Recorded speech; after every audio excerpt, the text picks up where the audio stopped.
උසස් පෙළ සංනිවේදනය හා මාධ්‍ය අධ්‍යයනය නව විෂය නිර්දේශය වීඩියෝ පාඩම් ආදර්ශ ප්‍රශ්න සාකච්ඡා කිරීම මෙන්ම විෂයානුබද්ධ නවතම තොරතුරු එසැනින් ලබා ගන්න. දැන්ම මීඩියා නිලන්ත YouTube චැනලය සබ්ස්ක්‍රයිබ් කරන්න. ඉන්පසු බෙල් අයිකනය මත ක්ලික් කරන්න.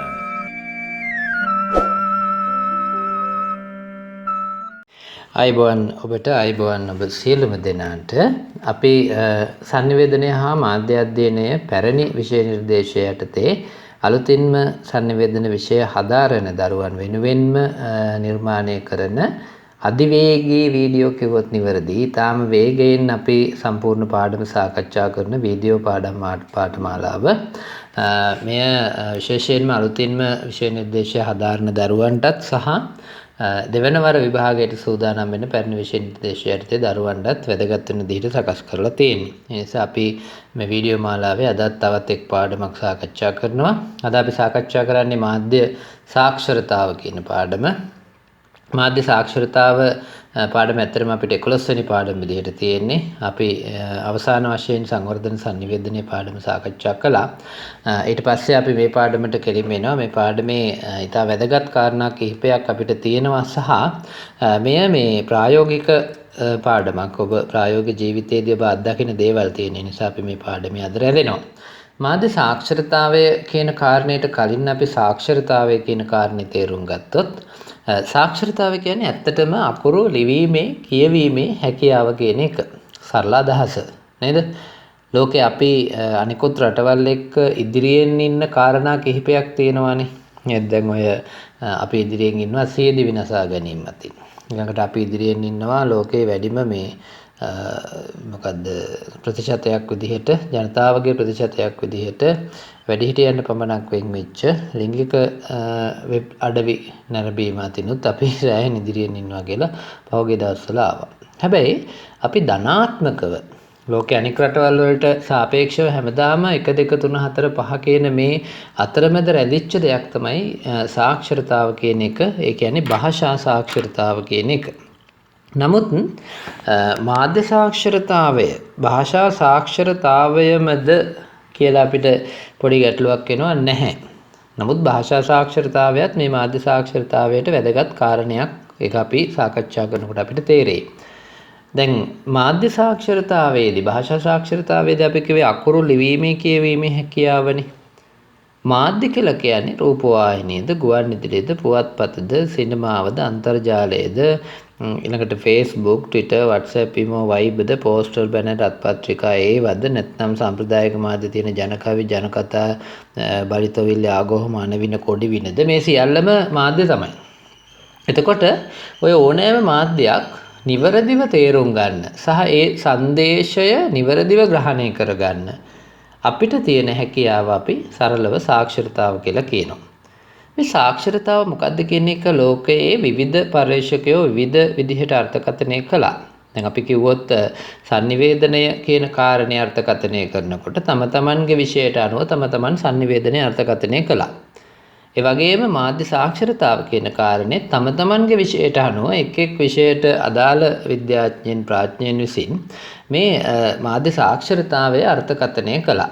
එතකොට මාධ්‍ය සාක්ෂරතාව ඇත්තටම විවිධ ලේඛකයන් විවිධ විදිහට නිර්වචන ඉදිරිපත් කරලා තියෙනවා. හැබැයි මේකේ මේ පොදු ලක්ෂණ තියෙනවා. දැන් එහෙම කිව්වාට අවසානයේදී වුන් කියන්නේ එකම කාරණේ. කියන රටාව කියන විදිහ ටිකක් වෙනස් තමයි. අපි සංස්කෘතික පාඩමේදී දැක්කනේ නේද? එතකොට මෙලිනොව්ස්කිගේ ටයිලර්ගේ නිර්වචන ගත්තාම ඒ නිර්වචන එකිනෙක වෙනස්. සංවර්ධනය පිළිබඳ නිර්වචන ගත්තත් එකිනෙකාගේ වෙනස්. නමුත් අවසානාර්ථය එකයි. මහජන සම්බන්ධතා නිර්වචන දෙකක් අපි සාකච්ඡා කළා බ්‍රිතාන්‍ය සහ ඉන්දියානු සම්බන්ධ ආයතනවල. ඒ දෙකත් බැලුව බැලමට දෙකක් නමුත් අවසානයේදී එකක්. එහෙනම් අපිට පැහැදිලි යමක් පිළිබඳ නිර්වචනයක් ඉදිරිපත් කරන කෙනෙක් ඉදිරිපත් කරන්නේ අවසානයේදී එක තැනකට තමයි ඕනේ. එහෙනම් මාධ්‍ය සාක්ෂරතාව කියන්නේ මොකක්ද කියන එක අර්ථ ගැන්වෙන්න ඕනේ. යුරෝපා කොමිසමේ නිර්වචනය අපි මෙතනදී මූලික වශයෙන් සැලකිලිට බඳුන් කරනවා. යුරෝපා කොමිසම ඔවුන් මාධ්‍ය සාක්ෂරතාව සම්බන්ධයෙන් මෙන්න මෙහෙම නිර්වචනයක් ඉදිරිපත් කරනවා. කියනවා මාධ්‍ය සාක්ෂරතාව යනු මාධ්‍යයේ සෑම ආකාරයකින් ඉදිරිපත් කරන සංදේශ පරිහරණය කිරීමට, විශ්ලේෂණය කිරීමට, ඇගයුමට සහ නිර්මාණය කිරීමට ලබා ගන්නා හැකියාවයි. හරි පැහැදිලි. නේද? තා පැහැදිලි. මේ නිර්වචනය ඇතුලේ තියෙන ලක්ෂණ අපි එකින් එක සාකච්ඡා කරන්න ඕනේ.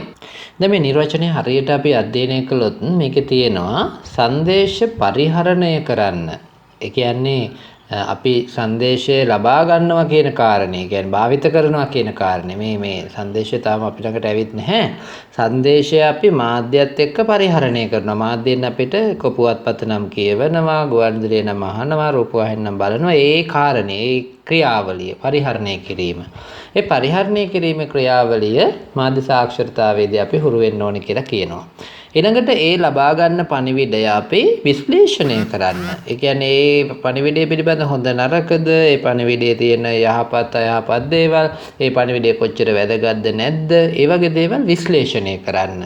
ඒ හැකියාවත් අපිට දෙන්න කියලා කියනවා. ඊළඟට ඇගයුමට ලක් කරන්න, වටිනාකමට ලක් කරන්න. ඊළඟට නිර්මාණය කරන්න. එතකොට අපි දැන් යුරෝපා කොමිසමේ නිර්මාණය කිරීම, ඇගයුම මේ කාරණාවම නැවත සවිස්තරව සාකච්ඡා කරන නිසා මම දැනට මෙතන ඒ කරුණු නැවත සාකච්ඡා කරන්නේ නැහැ නිර්වචනය තුළ. මේ නිර්වචනය විතරක් මතක තියාගන්න අපි නැවත මේ කරුණු හතර සවිස්තරව මේ කොටසෙදිම සාකච්ඡා කරනවා. ඒ නිසා ඔබ දැනට මේ නිර්වචනය මතක තියාගන්න. මේ මාධ්‍ය සාක්ෂරතාවයේ මේ සාමාන්‍යයෙන් රූපවාහිනිය, ගුවන්විදුලිය, ඊළඟට හඬ ලේඛනය කියලා කියන්නේ CD VCD තැටි කියලා කියන්නේ ඒවා. ඊළඟට ඒ වගේ දේවල් මේ අර මුද්‍රිත මාධ්‍ය, ඊළඟට අන්තර්ජාලය, ඊළඟට ඩිජිටල් තාක්ෂණය, මේ කියන දේවල් ඔක්කොම අපි සාක්ෂරතාව කියන එකට ගන්නවා. එතකොට මේ සාක්ෂරතාව කියන කාරණේදී අපි මේ විද්‍යුත්, මුද්‍රිත, සමාජ මාධ්‍ය, සාම්ප්‍රදායික මාධ්‍ය සියල්ලම අපි ඇතුළත් කරගත යුතුයි මේ කියන විදිහට. මේකදී අපි මේ පස්සේ කුසලතා විදිහට හඳුනගන්නෙත් මේ නිර්වචනයේ තියෙන, යුරෝපා කොමිසමේ නිර්වචනයේ තියෙන කරුණු හතර. ඒකයි මම කිව්වේ නැවත අපි මේවා සාකච්ඡා කරනවා කියලා. මාධ්‍ය සාක්ෂරතාවේ කුසලතා හතරක් අපි අඳුන ගන්නවා. මම යලිත් කියන්නේ ඒකමයි. ඒ නිසා නිර්වචනයේ කටපාඩම් කරපු අයට මේ කුසලතා ටික හොඳටම මතකයි. පරිහරණය කිරීමේ කුසලතාවය, ඊළඟට විශ්ලේෂණය කිරීමේ කුසලතාවය දෙක, ඊළඟට ඇගීමේ කුසලතාවය, ඊළඟට නිර්මාණය කිරීමේ කුසලතාවය. මේ කුසලතා හතර අපි එකින් එක සාකච්ඡා කරමු මොනවද කියලා. දැන් මේකෙදි මාධ්‍ය පරිහරණය කිරීමේ කුසලතාව කියලා කියන්නේ මාධ්‍ය සංදේශ ග්‍රහණය කරගන්න තියෙන හැකියාව. ඒ කියන්නේ සංනිවේදකයා දෙන පණිවිඩය මොන මාධ්‍යෙන් දුන්නත්, පුවත්පතකින් නම් මේ කියවා ග්‍රහණය කරගන්න, ගුවන්විදුලියෙන් නම් ඒ අසා ග්‍රහණය කරගන්න, රූපවාහිනියෙන් නම් ඒ නරඹා ග්‍රහණය කරගන්න, නැත්නම් මේ පංචේන්ද්‍රයන් භාවිත කරලා ඒ සංදේශය ග්‍රහණය කරගන්න අපේ තුළ තියෙන කුසලතාවට අපි කියනවා පරිහරණය කිරීමේ කුසලතාව කියලා. දෙවෙනි කුසලතාව විශ්ලේෂණය කිරීමේ කුසලතාව. අතර විශ්ලේෂණය කිරීමේ කුසලතාවය කියන්නේ අපිට ලැබෙන සංදේශය, එහි හොඳ නරක, යටි අරුත්, ඊළඟට ඒකේ නොකියන දේවල්, ඊළඟට අපි හංගන දේවල්, ඒකේ සංකේතාත්මකව අපිට දෙන දේවල්, ඊළඟට අපි වෙනත් සංදේශات එක්ක මේක ගලපගන්නේ කොහොමද? උදාහරණයක් විදිහට දෙරණ ප්‍රවෘත්ති බලාගෙන ඉඳලා අපි ඒ ප්‍රවෘත්තියම හිරුනාලිකාව යනකොට ඒ දෙක අපි සංසන්දනය කරගන්නේ කොහොමද? මේ සියල්ලම මේ විශ්ලේෂණය කිරීමේ කුසලතාවයට අයිතියි. එතකොට විශ්ලේෂණයේදී අපි ඇත්තටම කරන්නේ යම්කිසි සංදේශයක් පිළිබඳ ගැඹුරින් හදාරන එක. එතකොට ඒකත් මේ සාක්ෂරතාවයට අයිති කුසලතාවයක්. තුන්වෙනි කුසලතාව තමයි ඇගයුම් කුසලතාව. ඇගයුම් කුසලතාව කියලා කියන්නේ අර සංදේශයේහි සැබෑ ස්වરૂපය තක්සේරු කරගෙන වටිනාකම් දෙනවා. අපි කියනවා තක්සේරු කරනවා කියන්නේ වටිනාකමක් දෙනවා. අගයනවා කියන්නේ වටිනාකම් දෙනවා කියන එක. එතකොට යම්කිසි ආකාරයකින් මාධ්‍ය සංදේශයට අදාළ ඇත්ත ස්වરૂපය, දැන් සමහර ඒවා තියෙනවා උඩින් පෙනෙන දේ නෙවෙයි යටින් තියෙන්නේ. සමහර තොරතුරු වල උඩින් මතුවන තොරතුරු නෙවෙයි අපිට යටින් මතුවෙන්නේ. ඒ නිසා මේ උඩින් මතුවන තොරතුරු සහ යටින් එන තොරතුරු අතර වෙනසක් තියෙනවා නම් ඒ වෙනස්කම් අඳුනගන්න එක පවා ඇති වෙනවා මාධ්‍ය සාක්ෂරතාවය යටතේ ඇගයුම් කුසලතාවයට. එතකොට ඇගයුම් කුසලතාව කියන දේ සාමාන්‍යයෙන් අපි දන්නවා මේ sannivedanaya තුළ ඊටාම බහුලව දකින්න තියෙනවා සහ ඒක අපි විසින් නැති කරගත යුත්තක්. නැත්නම් අපි වැරදි දෙයක් තමයි බාරගන්නේ. ඊළඟ කුසලතාවයේ නිර්මාණය කිරීමේ කුසලතාවය. ඇත්තටම මේ නිර්මාණය කිරීමේ කුසලතාව කියලා කියන්නේ මේ ග්‍රාහකයාගේ පැත්තෙන් තියෙන එකක් නෙවෙයි. දැන් ඔන්න මේ වෙනස හඳුන ගන්න. අපි සාක්ෂරතාවය කියලා කියන්නේ ග්‍රාහකයා සතු කුසලතාවක් විදිහට හඳුනගෙන තියෙන්නේ. නමුත් මේ යුරෝපා කොමිසම විසින් ඉදිරිපත් කළ නිර්වචනයේ සහ ඊළඟට අපි සාකච්ඡා කරන මාධ්‍ය සාක්ෂරතාවයේ විශේෂිත ලක්ෂණ විදිහට සාකච්ඡා කරන මේ කුසලතාවලට අයිති කොටස් ගත්තත් මෙහි කොටස් තුනක් ග්‍රාහකයාට අයිතියි. ඒ කියන්නේ පරිහරණය කිරීම, විශ්ලේෂණය සහ ඇගයුම. නමුත් නිර්මාණය කිරීමේ කුසලතාව අයිති වෙන්නේ sannivedakayaගේ පැත්තට. ඔහුට යම් මාධ්‍යයකට ගැළපෙන විදිහට, ග්‍රාහකයාට ගැළපෙන විදිහට, වගකීමෙන් නේ සමාජයට හානි නොවන විදිහට ගීතයක් වෙන්න පුළුවන්, ටෙලිනාට්‍යයක් වෙන්න පුළුවන්, චිත්‍රපටයක් වෙන්න පුළුවන්, චිත්‍රයක් වෙන්න පුළුවන්, පෝස්ටරයක් වෙන්න පුළුවන්, බැනර් එකක් වෙන්න පුළුවන්. මේ ඕනෑම එකක් නිර්මාණය කිරීමේ කුසලතාව හැකියාව sannivedakaya සතු විය යුතුයි. ඔහු ඒකත් අපි මේ සාක්ෂරතාව කියන එකටම අයිති විදිහට තමයි සලකන්නේ. එතකොට සාක්ෂරතාව කුසලතා හතරක් අපි ඉගෙන ගන්නවා. මාධ්‍ය පරිහරණය කිරීම, විශ්ලේෂණය කිරීම, ඇගයීම සහ නිර්මාණය කිරීම කියන කුසලතා හතර. ඊළඟට මේ මාධ්‍ය සාක්ෂරතාවය දරුවනේ මේ අපි තුල තියෙන නම්, ඒ කියන්නේ අපි පුද්ගලයෙක් විදිහට මට ගන්න නම් මම පුද්ගලිකව වර්ධනය කරගත යුතු ලක්ෂණ ටිකක් තියෙනවා.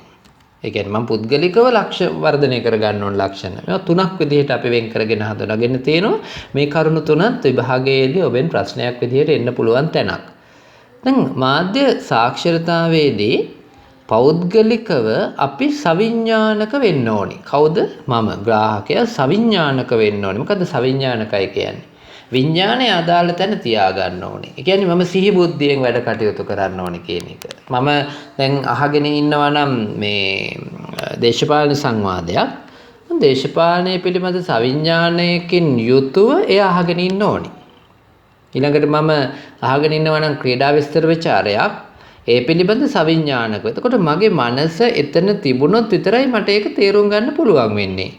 සමහර ගීත හිතන්නකෝ දැන් අපි ගීතයක් අහනකොට ඔබෙන් අහුවොත් ඔබට ගීත කීයක් මතකද? මට ගීත අනේ මේ සර් ගීත මෙච්චරයිනේ මතක මේ මම අහන මේ ගීතෙ මතකයි මේක මතකයි එහෙම කියපුවාම ඇත්තටම අපිට ගීත 100,000 ගණනක් මතකයි. කියන ගීත ඔය ට්‍රිප් යනකොට එහෙම කියන්නේ නේ. එතකොට හැබැයි හොඳට බැලුවොත් අපිට ගීතේ මතක මුල කොටස විතරයි. දෙවෙනි කොටස මතක නැහැ නේද? ඇයි අපිට දෙවෙනි කොටස මතක නැත්තේ? දැන් ට්‍රිප් එකක් යනකොට සින්දුවක් කියන්න යනකොට පටන් ගත්ත ගමන් මුළු බස් එකම සින්දුව කියනවා. එතකොට ඇස්සට අසුවන මායිමේ ඔහම කියාගෙන යනවා. ගිහින් මේ අර දෙවෙනි කොටස එනකොට සියපතක් මත විසුළු පිනිකට සැඩසුලන් වද සරසරින් කියනකොට එතකොට ඔන්න භාගයක් විතර බස් එකේ නේ තුන්වෙනි කොටස එනකොට එක්කෙනයි දෙන්නයි කියන්නේ. ඇයි අපිට යම් ගීතයක් ඔය මතක තියෙනවා කියුවට පාඩම් කියලා කියුවට මතක තියෙන මුල ටික විතරයි. අය අපි සවිඥානික වේගයට සවන් දෙන්නේ මුල ටික විතරයි. ඊට පස්සේ අපි අවිඥානිකයි. ඒ කියන්නේ ගීතයේ දෙවෙනි කොටසට තුන්වෙනි කොටසට එනකොට අපි අවිඥානිකයි. මනස වෙන තැනකට දුවනවා. එතකොට අර දේවල් මතක නැහැ. දැන් ඔය ගොඩක් දේශන වලට පන්තිවලත් එහෙමනේ. දැන් පන්තියක පටන් ගත්ත ගමන් සවිඥානිකයි උදේම උගන්වන ටික මතකයි. නමුත් පැය භාගයක් විතර යනකොට ගුරුවරයා උගන්වපු දේ මතක නැහැ. ඒ වෙලාවට වෙන සිහිය වෙන කොහේ හරි අරකට දුවනවා, টয়ලට් එකට යන්න දුවනවා, එහෙම නැත්නම් වෙන මොකක් හරි යාළුවෙකුට විහිළු කරන්න දුවනවා. එතකොට අපි අවිඥානිකයි. එතකොට Tamanගේ මනස ඒ පාඩමට සවිඥානික නැත්නම් ඒ පාඩම මතක තියෙන්නේ නැහැ. ඒකම තමයි මාධ්‍යයකට වෙන්නේ. මගේ මනස හරියට ඒ පාඩමත් එක්ක තියාගත්තේ නැත්නම් අපි අවිඥානිකයි. එතකොට අපිට මතක තියාගන්න බැහැ. එන මාධ්‍ය සාක්ෂරතාවේදී අපි පුද්ගලිකව සවිඥානික විය යුතුයි. දෙවෙනි එක තමයි විචාරශීලී චින්තනය. චින්තනය හැමෝටම තියෙනවා. අපි හැමෝටම පොඩි කාලේ ඉඳලම අපිට හිතන්න පුළුවන්. නමුත් අපි කියන්නේ අර මෝඩ පහේ විදිහට හිතන්න එපා කියලා. ඒ කියන්නේ හිතන්න පුළුවන් තමයි. හැබැයි අපි හිතනකොට ਵਿਚාරශීලී වෙන්න ඕනේ. අපි මේ මොනවා හරි කිව්වහම ඒක ඇයි එහෙම වෙන්නේ කියන එක අපිට හිතන්න පුළුවන් වෙන්න ඕනේ. සමහර පුංචි දරුවන්ටත් ඒක හිතන්න පුළුවන්. ඒක එකිනෙකාගේ වෙනස්. සමහර වෙන්නවා මොනවා කළත් තේරෙන්නේ නැති. ඒ කියන්නේ විචාරශීලීව හිතන්නම බෑ. කිව්වොත් ඒකම තමයි කටපාඩම් කරලා පුළුවන්. නමුත් විචාරශීලී චින්තනය කියන්නේ Tamanගේ මනස තුළින් දෙයක් කියන්නම් වාලේ පිළිගන්නෙත් නැතුව ඇත්ත తත්වය පිළිගන්න පුළුවන් තත්වයක් ලැබෙන්න ඕනේ.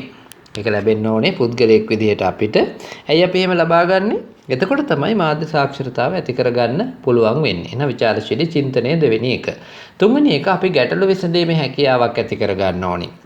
ඒ කියන්නේ අපිට ගැටලුවක් හිතට මතුවනාම ඒ ගැටලුව හැම එකම හැමෝගෙම අහන්න බැහැනේ. එතකොට අපිට අම්මගෙන්ද තාත්තගෙන්ද ගුරුවරයාගෙන්ද එහෙම අහන්න බෑ. දැන් ගණිත ගැටලුවක් දුන්නත් ගණිත ගැටලුව හැම එකම ගිහින් මේක කොහොමද කියලා අහනවා නම් ඒ ළමයි මෝඩයි. ඉස්සෙල්ලා අපි හිතන්න ඕනේ ඒක විසඳන්න පුළුවන්ද? විසඳන්න පුළුවන්ද කියලා හිතලා බැරිම නම් තමයි කාගෙන් හරි අහන්නේ. ඒත් ප්‍රශ්නෙට උත්තරේ නෙවෙයි අපි අහන්නේ. දැන් අපි සාමාන්‍යයෙන් අපේ දරුවෝ කරන වැරදි වැඩක් තමයි ප්‍රශ්නයක් ආව ගමන් ප්‍රශ්නෙට උත්තරේ ගුරුවරයාගෙන් අහනවා. උත්තරේ අහලා වැඩක් නැහැ. අහන්න ඕනේ හරිනම් බුද්ධිමත් දරුවෙක් නම් මොකක්ද අහන්න ඕනේ? ඒ ගැටලුව විසඳීමේ ක්‍රමය අහන්න. කොහොමද මේක විසඳන්නේ? කොහොමද මේ ප්‍රශ්නෙට උත්තරේ එන්නේ? උත්තරේ කටපාඩම් කළාට වැඩක් නැහැ. උත්තරේ එන විදිහ දන්නේ නැත්නම්. ඒ නිසා ගැටලු විසඳීමේ හැකියාව අපි වර්ධනය කරගන්න ඕනේ. එතකොට මාධ්‍ය සාක්ෂරතාවයෙන් යුත පුද්ගලයෙක් නම් මාධ්‍ය තොරතුරු සංදේශ ලබාගෙන ඒ සංදේශය මත මගේ හිතේ පැන නගින ගැටලුවක් තිබුණොත් ඒ ගැටලුව මට විසඳ ගන්න පුළුවන් නම් අන්න ඔහුට සාක්ෂරතාව තියෙනවා. ඒ නිසා මතක තියාගන්න දරුවනේ මාධ්‍ය සාක්ෂරතාවත් එක්ක අපි සවිඥානික වෙන්න ඕනේ. විචාරශීලී චින්තනයක් ඇති කරගන්න ඕනේ. ඊළඟට ගැටලු විසඳීමේ හැකියාවක් ඇති කරගන්නත් ඕනේ. ඒ කාරණා නැත්නම් අපිට මාධ්‍ය සාක්ෂරතාව ඇති කරගන්න බෑ. ඊළඟට මම මේකේ දෙවෙනි කොටසට යනවා මාධ්‍ය සාක්ෂරතාවයේ අවශ්‍යතාවය කියන එක. මාධ්‍ය සාක්ෂරතාව මොකටද ඕනේ කියන දේ. එතකොට ඇත්තට මාධ්‍ය සාක්ෂරතාව ඕනේ මූලික වශයෙන් මේ sannivedakaya දෙන පණිවිඩය ග්‍රාහකයාට ලබා ගන්න. ඒ කියන්නේ ලබා ගන්නකොට නිවැරදිව හරියටම පණිවිඩය ලබා ගන්න. දැන් ප්‍රජාතන්ත්‍රවාදී සමාජයක් කියන්නේ මොකද්ද? ග්‍රාහක ඒ කියන්නේ පුද්ගලයාට මිනිස්සුන්ට තමන්ගේ අදහස් මේ කියන්නේ නායකයාට නැත්තම් පාලකයින්ට කියන්න පුළුවන්. ඒ කියන්නේ පාලනයට මිනිස්සුත් සම්බන්ධ වෙනවා. එතකොට එහෙම සම්බන්ධ වෙන්න පුරවැසියෙකුට අයිතියක් තියෙනවා නම් ඒ අයිතිය පුරවැසියාට ලැබෙන්න නම් ඒ කියන්නේ ජීවත් වෙන්න පුරවැසියාට ඒ අයිතිය ලැබෙන්න නම් අනිවාර්යයෙන්ම ඔහු ප්‍රජාතන්ත්‍රවාදී පුද්ගලයෙක් වෙන්න ඕනේ. ප්‍රජාතන්ත්‍රවාදය ඒ රටේ තියෙන්න ඕනේ. එතකොට කෙනෙක් ප්‍රජාතන්ත්‍රවාදී වෙන්න නම් ඔහුට මාධ්‍ය සංදේශ හරියට තේරුම් ගන්න පුළුවන් වෙන්න ඕනේ. දැන් යම් කෙනෙක් ප්‍රජාතන්ත්‍රවාදී වෙනවා කියලා කියන්නේ ඔහු සමාජයත් එක්ක ගැටෙනවා. ඔහු සමාජයට තමන්ගේ දායකත්වය දෙනවා. එහෙනම් අපිට මාධ්‍ය සාක්ෂරතාව තියෙන්න ඕනේ. මොකද එන පණිවිඩ තේරුම් ගන්න බැරි නම් ඔහු අමාරුවේ වැටෙනවා සහ ඔහුට ඒ සමාජය තුළ ජීවත් වෙන්න බෑ. ඔහු සමාජ දේවල් නිවැරදිව තේරුම් ගත්තා වෙන්නේ නැහැ. ඒ නිසා මාධ්‍ය සාක්ෂරතාව ප්‍රජාතන්ත්‍රවාදී සමාජයක පුරවැසියෙකුට අත්‍යවශ්‍ය දෙයක්. එතකොට තමන්ගේ එදිනෙදා ජීවිතයේදී මානසික ප්‍රතිෂ්ඨාපනය ඇති කරගන්න. ඒ මොකද්ද මානසික ප්‍රතිෂ්ඨාපනය කියලා කියන්නේ? ඒ කියන්නේ මේ අපි යම් මානසින් කඩා වැටිච්ච වෙලාවක මේ දැන් උදාහරණයක් විදිහට ගත්තොත් විභාගයේ ෆේල් වුණු දරුවෙක් මානසින් දුක් විඳින වෙලාවක ඔහුට පුළුවන් යම් ගීතයක් රස විඳලා ඒ මනස නැවත ප්‍රතිෂ්ඨාපනය කරගන්න. ප්‍රේමයෙන් පරාජිත වෙච්ච කෙනෙක්.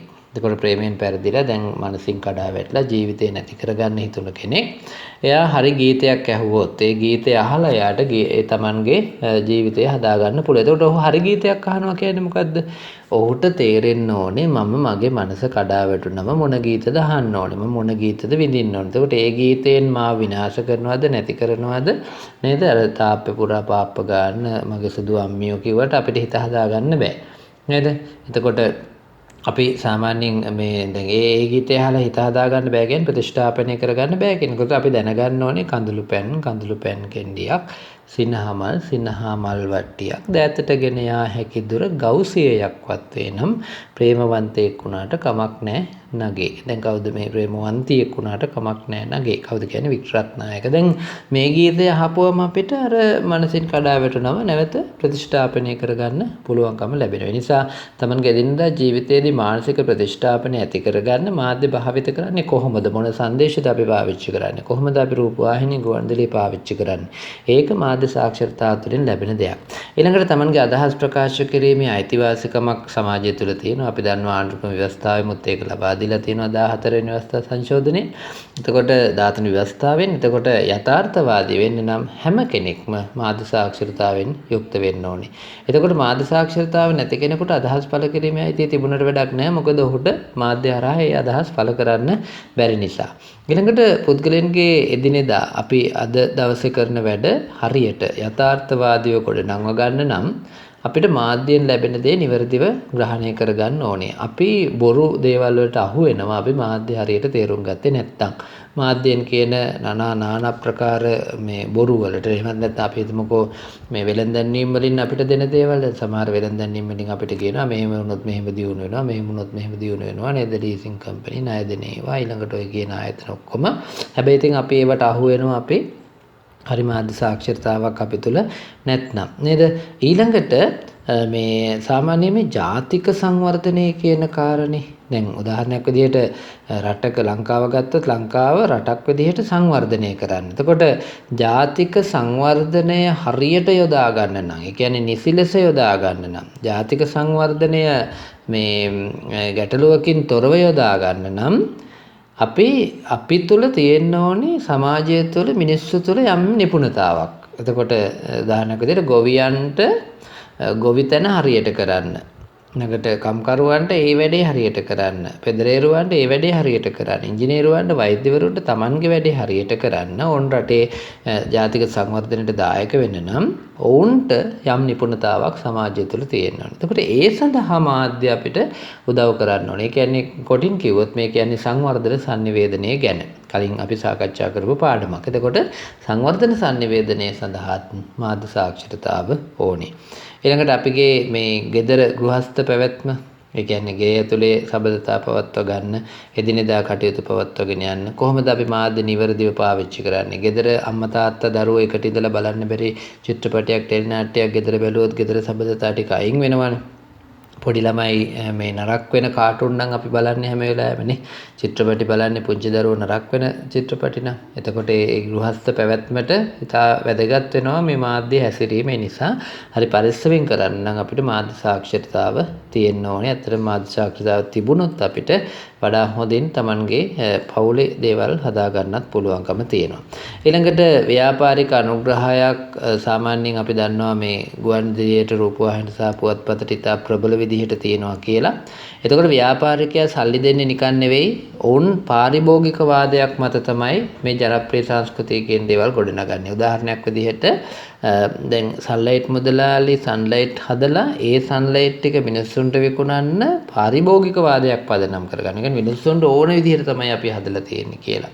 එතකොට මාධ්‍ය හැම වෙලාවෙම ජනප්‍රිය සංස්කෘතියක් හසුරුවනවා. ජනප්‍රිය සංස්කෘතියක් නිර්මාණය කරන එකට හේතුව තමයි ව්‍යාපාරිකයාට Tamanගේ බඩු ටික විකුණ ගන්න පුළුවන් වෙන්නේ ඔවුන්ගේ නිෂ්පාදන පිළිබඳ ජනප්‍රිය සංස්කෘතියක් ඇතුළත් කරොත්. දැන් ලංකාවේ පාරිභෝගික වාදයක් විදිහට තියෙනවා මේ ඇඟ කෙට්ටු කර ගැනීම නැත්නම් මේ ශක්ති සම්පන්න වීම. ඒක ඇත්ත ඉතින් මිනිස්සුන්ට ඕනේ තමයි. නමුත් මේ එක්සයිස් මැෂින් හදන ඒ ව්‍යාපාරිකයන් විසින් රූපවාහිනී මාධ්‍ය තා බහුල ලෙස පාවිච්චි කරලා ඔවුන් ජනප්‍රිය සංස්කෘතියක් හදනවා එක්සයිස් මැෂින් පාවිච්චි කරන්න පුළුවන් ගෙදරදී කියලා. ඇත්තට මෙතනදි වෙන්නේ සමාජය තුළ අව පැවැත්මක් සිද්ධ වෙනවා. එතකොට මේ ඒක හසුරුවා ගන්න අපිට මාධ්‍යයට අහු නොවී ඉන්න ඕනේ. මාධ්‍යයෙන් කියන කෑම වර්ග නොකා ඉන්න, මාධ්‍යයෙන් කෙට්ටු වෙන්න ඇනලින් බොන්න කියවම නොබී ඉන්න, මාධ්‍යයෙන් කියන මෙහෙම බීපු ගමන් මේක හොඳ වෙනවා කියනවා නේද? ඒක ගෙට් වෙනවා කියනවා, පැඩ්න චේපප්ටි බොන්න කියනවා. දැන් ඒ කියන ඒවාට අපි අහු නොවී ඉන්න නම් මොකද්ද වෙන්නේ? ව්‍යාපාරිකයන්ගේ ඒ ගැටවලට අපි අහු නොවී ඉන්න නම් අපිට මාධ්‍ය සාක්ෂරතාව තියෙන්න ඕනේ. එහෙනම් මාධ්‍ය සාක්ෂරතාවට පුළුවන් අර ව්‍යාපාරික අනුග්‍රහකත්වයේ මත ගොඩනැගිච්ච පාරිභෝගිකයේ වාදයේ මත පදනම් වෙච්ච ජනප්‍රිය සංස්කෘතියෙන් අපට හානියක් වෙන්න આવොත් බේරෙන්න පුළුවන්. බේරෙන්න නම් මාධ්‍ය සාක්ෂරතාව තියෙන්න ඕනේ. අනිවාර්යයෙන් මාධ්‍ය සාක්ෂරතාව තියෙන්න ඕනේ. ඊළඟට මේ මාධ්‍ය සාක්ෂරතාවේ සීමා සහ අංග කියන අනුමාත්‍රකාවට අපි යනවා. සාමාන්‍යයෙන් මාධ්‍ය සාක්ෂරතාවෙන් උත්සාහ කරන්නේ දරුවනේ මේ හොඳ මාධ්‍යකරුව බිහි කරන්න නෙවෙයි. මාධ්‍යකරුව බිහි කිරීම මාධ්‍ය සාක්ෂරතාවේ ලක්ෂණයක් නෙවෙයි. හැබැයි අපි අර සාක්ෂරතා කුසලතාවල අන්තිම කුසලතාව නිර්මාණාත්මක කුසලතාව කියන එක නිර්මාණය කිරීමේ කුසලතාව කියන එක කතා කළා. ඒක අයිති වෙන්නේ නම් මාධ්‍යකරුවට එහෙමත් නැත්නම් නිර්මාණකරුවට තමයි. නමුත් මාධ්‍ය සාක්ෂරතාවේ මූලික අරමුණ ග්‍රාහකයන්ගේ පැත්තෙන් හොඳ ග්‍රාහකයන් නිර්මාණය කිරීම විතරයි. එතකොට මාධ්‍ය සාක්ෂරතාව මගින් මාධ්‍යකරුව බිහි කරන්න උත්සාහ කරන්නේ නැහැ. එතකොට මේක ඇත්තටම කිව්වොත් මේ මාධ්‍ය අධ්‍යාපනයේ එක කොටසක්. අපි දැන් මේ අපි කරන්නේත් මාධ්‍ය අධ්‍යාපනයනේ. මත් මේ ඔබත් කරන්නේ ඒකයි. අපි දැන් ඇත්තටම සාක්ෂරතාව ඇති කර ගන්නවා කියලා කියන්නේ අපි රූපවාහිනී ගුවන්විදුලිය නිවැරදිව තේරුම් ගන්න ඉගෙන ගන්නවා කියලා කියන්නේ පුවත්පත කියවලා නිවැරදිව තේරුම් ගන්න ඉගෙන ගන්නවා කියලා කියන්නේ ඊළඟට සමාජ මාධ්‍ය අපි භාවිත කරන්න ඉගෙන ගන්නවා කියලා කියන්නේ ඒකත් මාධ්‍ය සාක්ෂරතාවයම තමයි නේද? ඒක මාධ්‍ය අධ්‍යාපනයේ එක කොටසක්. හැබැයි මේ අපි තේරුම් ගන්න ඕනේ තව කාරණයක් තියෙනවා. ඒක තමයි මාධ්‍ය සාක්ෂරතාව ඇති කරගන්න බෑ මාධ්‍ය සාක්ෂරතාව ගැන ඉගෙනගෙන. ඒ කියන්නේ මම හොද්දටම දන්නවා මාධ්‍ය සාක්ෂරතාව කියන්නේ මොකක්ද කියලා. හැබැයි මාධ්‍ය සාක්ෂරතාව මම දැනගත්තයි කියලා මට මාධ්‍ය සාක්ෂරතාව ඇති කරගන්න බෑ. තේරුණාද? ඒ කියන්නේ මාධ්‍ය සාක්ෂරතාව ඇති කරගන්න නම් මම ඒ විෂය පිළිබඳ, සමාජය පිළිබඳ, නිර්මාණ පිළිබඳ, ඒ පිළිබඳ විවිධ පැතිකඩ විශ්ලේෂණය කරන්න මට පුළුවන් වෙන්න ඕනේ. මම මාධ්‍ය සාක්ෂරතාව කියන්නේ මොකක්ද කියලා දන්නවා, ඒකේ ලක්ෂණ දන්නවා, ඒක සිදුවෙන විදිහ දන්නවා. හැබැයි මට එහෙම කියලා මාධ්‍ය සාක්ෂරතාව ඇති වෙන්නේ නැහැ. මාධ්‍ය සාක්ෂරතාව ඇති කරගන්න නම් මම අර විවිධ පැතිකඩ විශ්ලේෂණය කරන්න ඕනෙමයි. ඒ නිසා මාධ්‍ය සාක්ෂරතාව දැනගත්තු ඵලියට ඇති වෙන එකක් නෙවෙයි. මාධ්‍ය සාක්ෂරතාවයේදී අවසානයේට සිද්ධ වෙන්නේ මොකද්ද? ග්‍රාහකයා ඊට කලින් දැන් හිතන්න මට මාධ්‍ය සාක්ෂරතාව නැහැ. අද තිබුණේ නැහැ. ඊට පස්සේ මට අද ඉඳලා මම කොහොම හරි මහන්සිලා ඒ පිළිබඳ හොයලා ප්‍රායෝගික අත්දැකීම් විතර මම මාධ්‍ය සාක්ෂරතාව ඇති කර ගන්නවා. ඒතර මාධ්‍ය සාක්ෂරතාව නැති කෙනෙක් යම් සංදේශයක් ලබලා ඒ සංදේශය පිළිබඳ ඔහු වැරදි චිත්‍රයක් මවාගෙන අපි ඒකට කොටින්ම කිව්වොත් අහු වෙනවා. කවුරු හරි කියන දෙයකට අහු වෙනවා. හැබැයි මාධ්‍ය සාක්ෂරතාව තියෙන කෙනෙක් අර කලින් අහු වුණාට දැන් අහු වෙන්නේ නැහැ. මාධ්‍ය සාක්ෂරතාව නැති කාලේ අහු වුණු කෙනෙක් නැත්නම් මාධ්‍ය සාක්ෂරතාව තියෙන කාලේ රැවටුණු කෙනෙක් නැති කාලේ නැවතුණු කාලේ නැති කාලේ රැවටුණු කෙනෙක් මාධ්‍ය සාක්ෂරතාව තියෙන කාලේ යලි රැවටෙන්නේ නැහැ. රැවටුණු වලේ දවල් වැටෙන්නේ නැහැ. මොකද මාධ්‍ය සාක්ෂරතාව ඇති කරගෙන තියෙන්නේ දැන්. එතකොට මාධ්‍ය සාක්ෂරතාවයේ අවසාන ප්‍රතිඵලය වෙන්නේ මානවයා තුළ මිනිසා තුළ පුද්ගලයා තුළ ඇතිවන චර්යාත්මක වෙනසක් නැත්නම් හැසිරීමේ වෙනසක් සිද්ධ වෙන්න ඕනේ. නැත්නම් මාධ්‍ය සාක්ෂරතාව ඇති උනායි කියලා අපිට කියන්න බෑ. දැන් මාධ්‍ය සාක්ෂරතාවයේ මගින් ග්‍රාහකයාත් මාධ්‍යයත් ඉවත් කරන්න අපි උත්සාහ කරන්නේ නැහැ. වෙන් කරන්න උත්සාහ කරන්නේ නැහැ. ඇත්තටම ඒක වෙන්න පුළුවන් හැබැයි. ඒ කියන්නේ දැන් මාධ්‍ය සාක්ෂරතාව ඇති වෙන්න සමහර ටෙලිනාට්‍ය නොබලා ඉන්න පුළුවන් අපි. සමහර ගීත නොඅසා ඉන්න පුළුවන් අපි. සමහර channel නොබලා ඉන්න පුළුවන් අපි. ඒක වෙන්න පුළුවන්. හැබැයි අරමුණ ඒක නෙවෙයි. මාධ්‍ය සාක්ෂරතාව මගින් ග්‍රාහකයා, ඒ කියන්නේ මාධ්‍ය සාක්ෂරතාව මගින් ග්‍රාහකයව අපි මාධ්‍යයෙන් ඉවත් කරලා ඈඩ් කරලා එහෙම කරන්න උත්සාහ ගන්නෙ නැහැ. ග්‍රාහකයව ඉවත් කරන්න ඈඩ් කරන්න ඇත්තටම අවශ්‍යත් නැහැ. අවශ්‍ය වෙන්නෙම නැහැ. දැන් එහෙම අවශ්‍ය වෙන්නේ නැහැ. ඇයි? එහෙම බලාපොරොත්තුකුත් නැහැ. හැබැයි අයින් වෙන්න පුළුවන්. අයින් වුණොත් කරන්න දෙයක් නැහැ. මොකද මාධ්‍ය වැරදි නම් ග්‍රාහකයා ඉවත් වෙන එක සාමාන්‍ය දෙයක්නේ. සාක්ෂරතාව ඇති වුණාම අයින් වෙන්න පුළුවන්. නමුත් මාධ්‍යයට මඟ පෙන්වනවා ඔබ වගකීමෙන් මාධ්‍ය කටයුතු කරන්න. ඔබ වගකීමෙන් තොරතුරු ඉදිරිපත් කරන්න. ඔබ වගකීමෙන් ටෙලිනාට්‍ය හදන්න. ඔබ වගකීමෙන් චිත්‍රපටි හදන්න. ඔබ වගකීමෙන් පුවත්පතට ලියන්න. ඔබ වගකීමෙන් ගීත නිර්මාණය කරන්න. එතකොට ඒ පෙළඹවීම අදාළ මාධ්‍යකරුවට සිද්ධ වෙන්න පුළුවන්. මාධ්‍ය සාක්ෂරතාව අපිට අර ඒ හුදකලාව මාධ්‍ය සාක්ෂරතාව කියන විෂය විතරක් ඉඳලා ඇති කරගන්න පුළුවන් කුසලතාවකුත් නෙවෙයි. කෙනෙකුට කියවන්න පුළුවන් වෙන්න ඕනේ, ලියන්න පුළුවන් වෙන්න ඕනේ. දෙකම මාධ්‍ය සාක්ෂරතාවට අයිතියි. ඊළඟට අහන්න පුළුවන් වෙන්න ඕනේ, බලන්න පුළුවන් වෙන්න. එතකොට ශ්‍රව්‍ය සාක්ෂරතාව සහ දෘශ්‍ය සාක්ෂරතාව කියන දෙකම ඒකට අයිතියි. ඊළඟට තොරතුරු සාක්ෂරතාව. ඒ කියන්නේ අපි තොරතුරු හොයන්න, තොරතුරු ගන්න, තොරතුරු ලබන්න, ඒ තොරතුරු භාවිත කරන්න, ඒ සියල්ල පිළිබඳ සාක්ෂරතාවත් අයිතියි. එතකොට මාධ්‍ය සාක්ෂරතාව කියන්නේ හුදකලා කුසලතාවක් නෙවෙයි. ඒකට කියවීමේ කුසලතාව, ලිවීමේ සාක්ෂරතාව, ශ්‍රව්‍ය සාක්ෂරතාව මේ සියල්ල එකතු වුණාම තමයි අවසානයේදී මාධ්‍ය සාක්ෂරතාවය ඇති වෙන්නේ. අපි මේ සාකච්ඡා කළේ මාධ්‍ය සාක්ෂරතාවයේ සීමා සහ අංග කියන කාරණේ. එතකොට ඊළඟට අපි මේ මාධ්‍ය සාක්ෂරතාව නිපුණතා පාදකයි. ඒ කියන්නේ නිපුණතා නැත්නම් මාධ්‍ය සාක්ෂරතාව ඇති කරගන්න බැහැ කියනවා. ඒ වගේ නිපුණතා 7ක් අපිට දක්වලා තියෙනවා. මේ නිපුණතා 7ත් දරුවනේ කටපාඩම් කරන්න යන්න එපා. මේ නිපුණතා 7. නමුත් මම කියාගෙන යන්නම් මතක තියාගන්න මෙහෙම නිපුණතා තියෙනවා කියලා. මේක කටපාඩම් කරන්න කාලයක් නොවන නිසා මේ කාලය. නේද? ඒ නිසා මේව කටපාඩම් කරන්න යන්න එපා. එහෙනම් මම ඇත්තට මේ මාධ්‍ය සාක්ෂරතා නිපුණතා ටික කියාගෙන විතරයි යන්නේ. ඔබ මේක මතක තියාගන්න. අපි මේක විටින් විට මේ කරුණු ටික කතා කරනවා, සාකච්ඡා කරනවා, කටපාඩම් කරන්නම එපා. පළවෙනි එක පුද්ගලයන්ගේ හෝ ප්‍රජාවගේ අවශ්‍යතා සහ ලැබියාවන්ට ගැළපෙන ආකාරයට අන්තර්ගතයේ ගබඩා කර ගැනීමට, නැවත ලබා ගැනීමට සහ බෙදා හදා ගැනීමට මාධ්‍ය තාක්ෂණය ඵලදාය ලෙස ප්‍රයෝජනයට ගැනීම. කියන්නේ අපිට මේ තාක්ෂණය, රූපවාහිනී, ගුවන්විදුලි සහ පුවත්පත් තාක්ෂණය, අන්තර්ජාල තාක්ෂණය මිනිස්සුන්ට ගැළපෙන විදිහට ඔවුන්ගේ කැමැත්තට අනුව සකස් කරගන්න පුළුවන් නම් ඒක මේ නිපුණතා පාදක අවස්ථාවක්. ඒක මාධ්‍ය සාක්ෂරතාවයේදී අවශ්‍ය කරන තැනක්. නේද?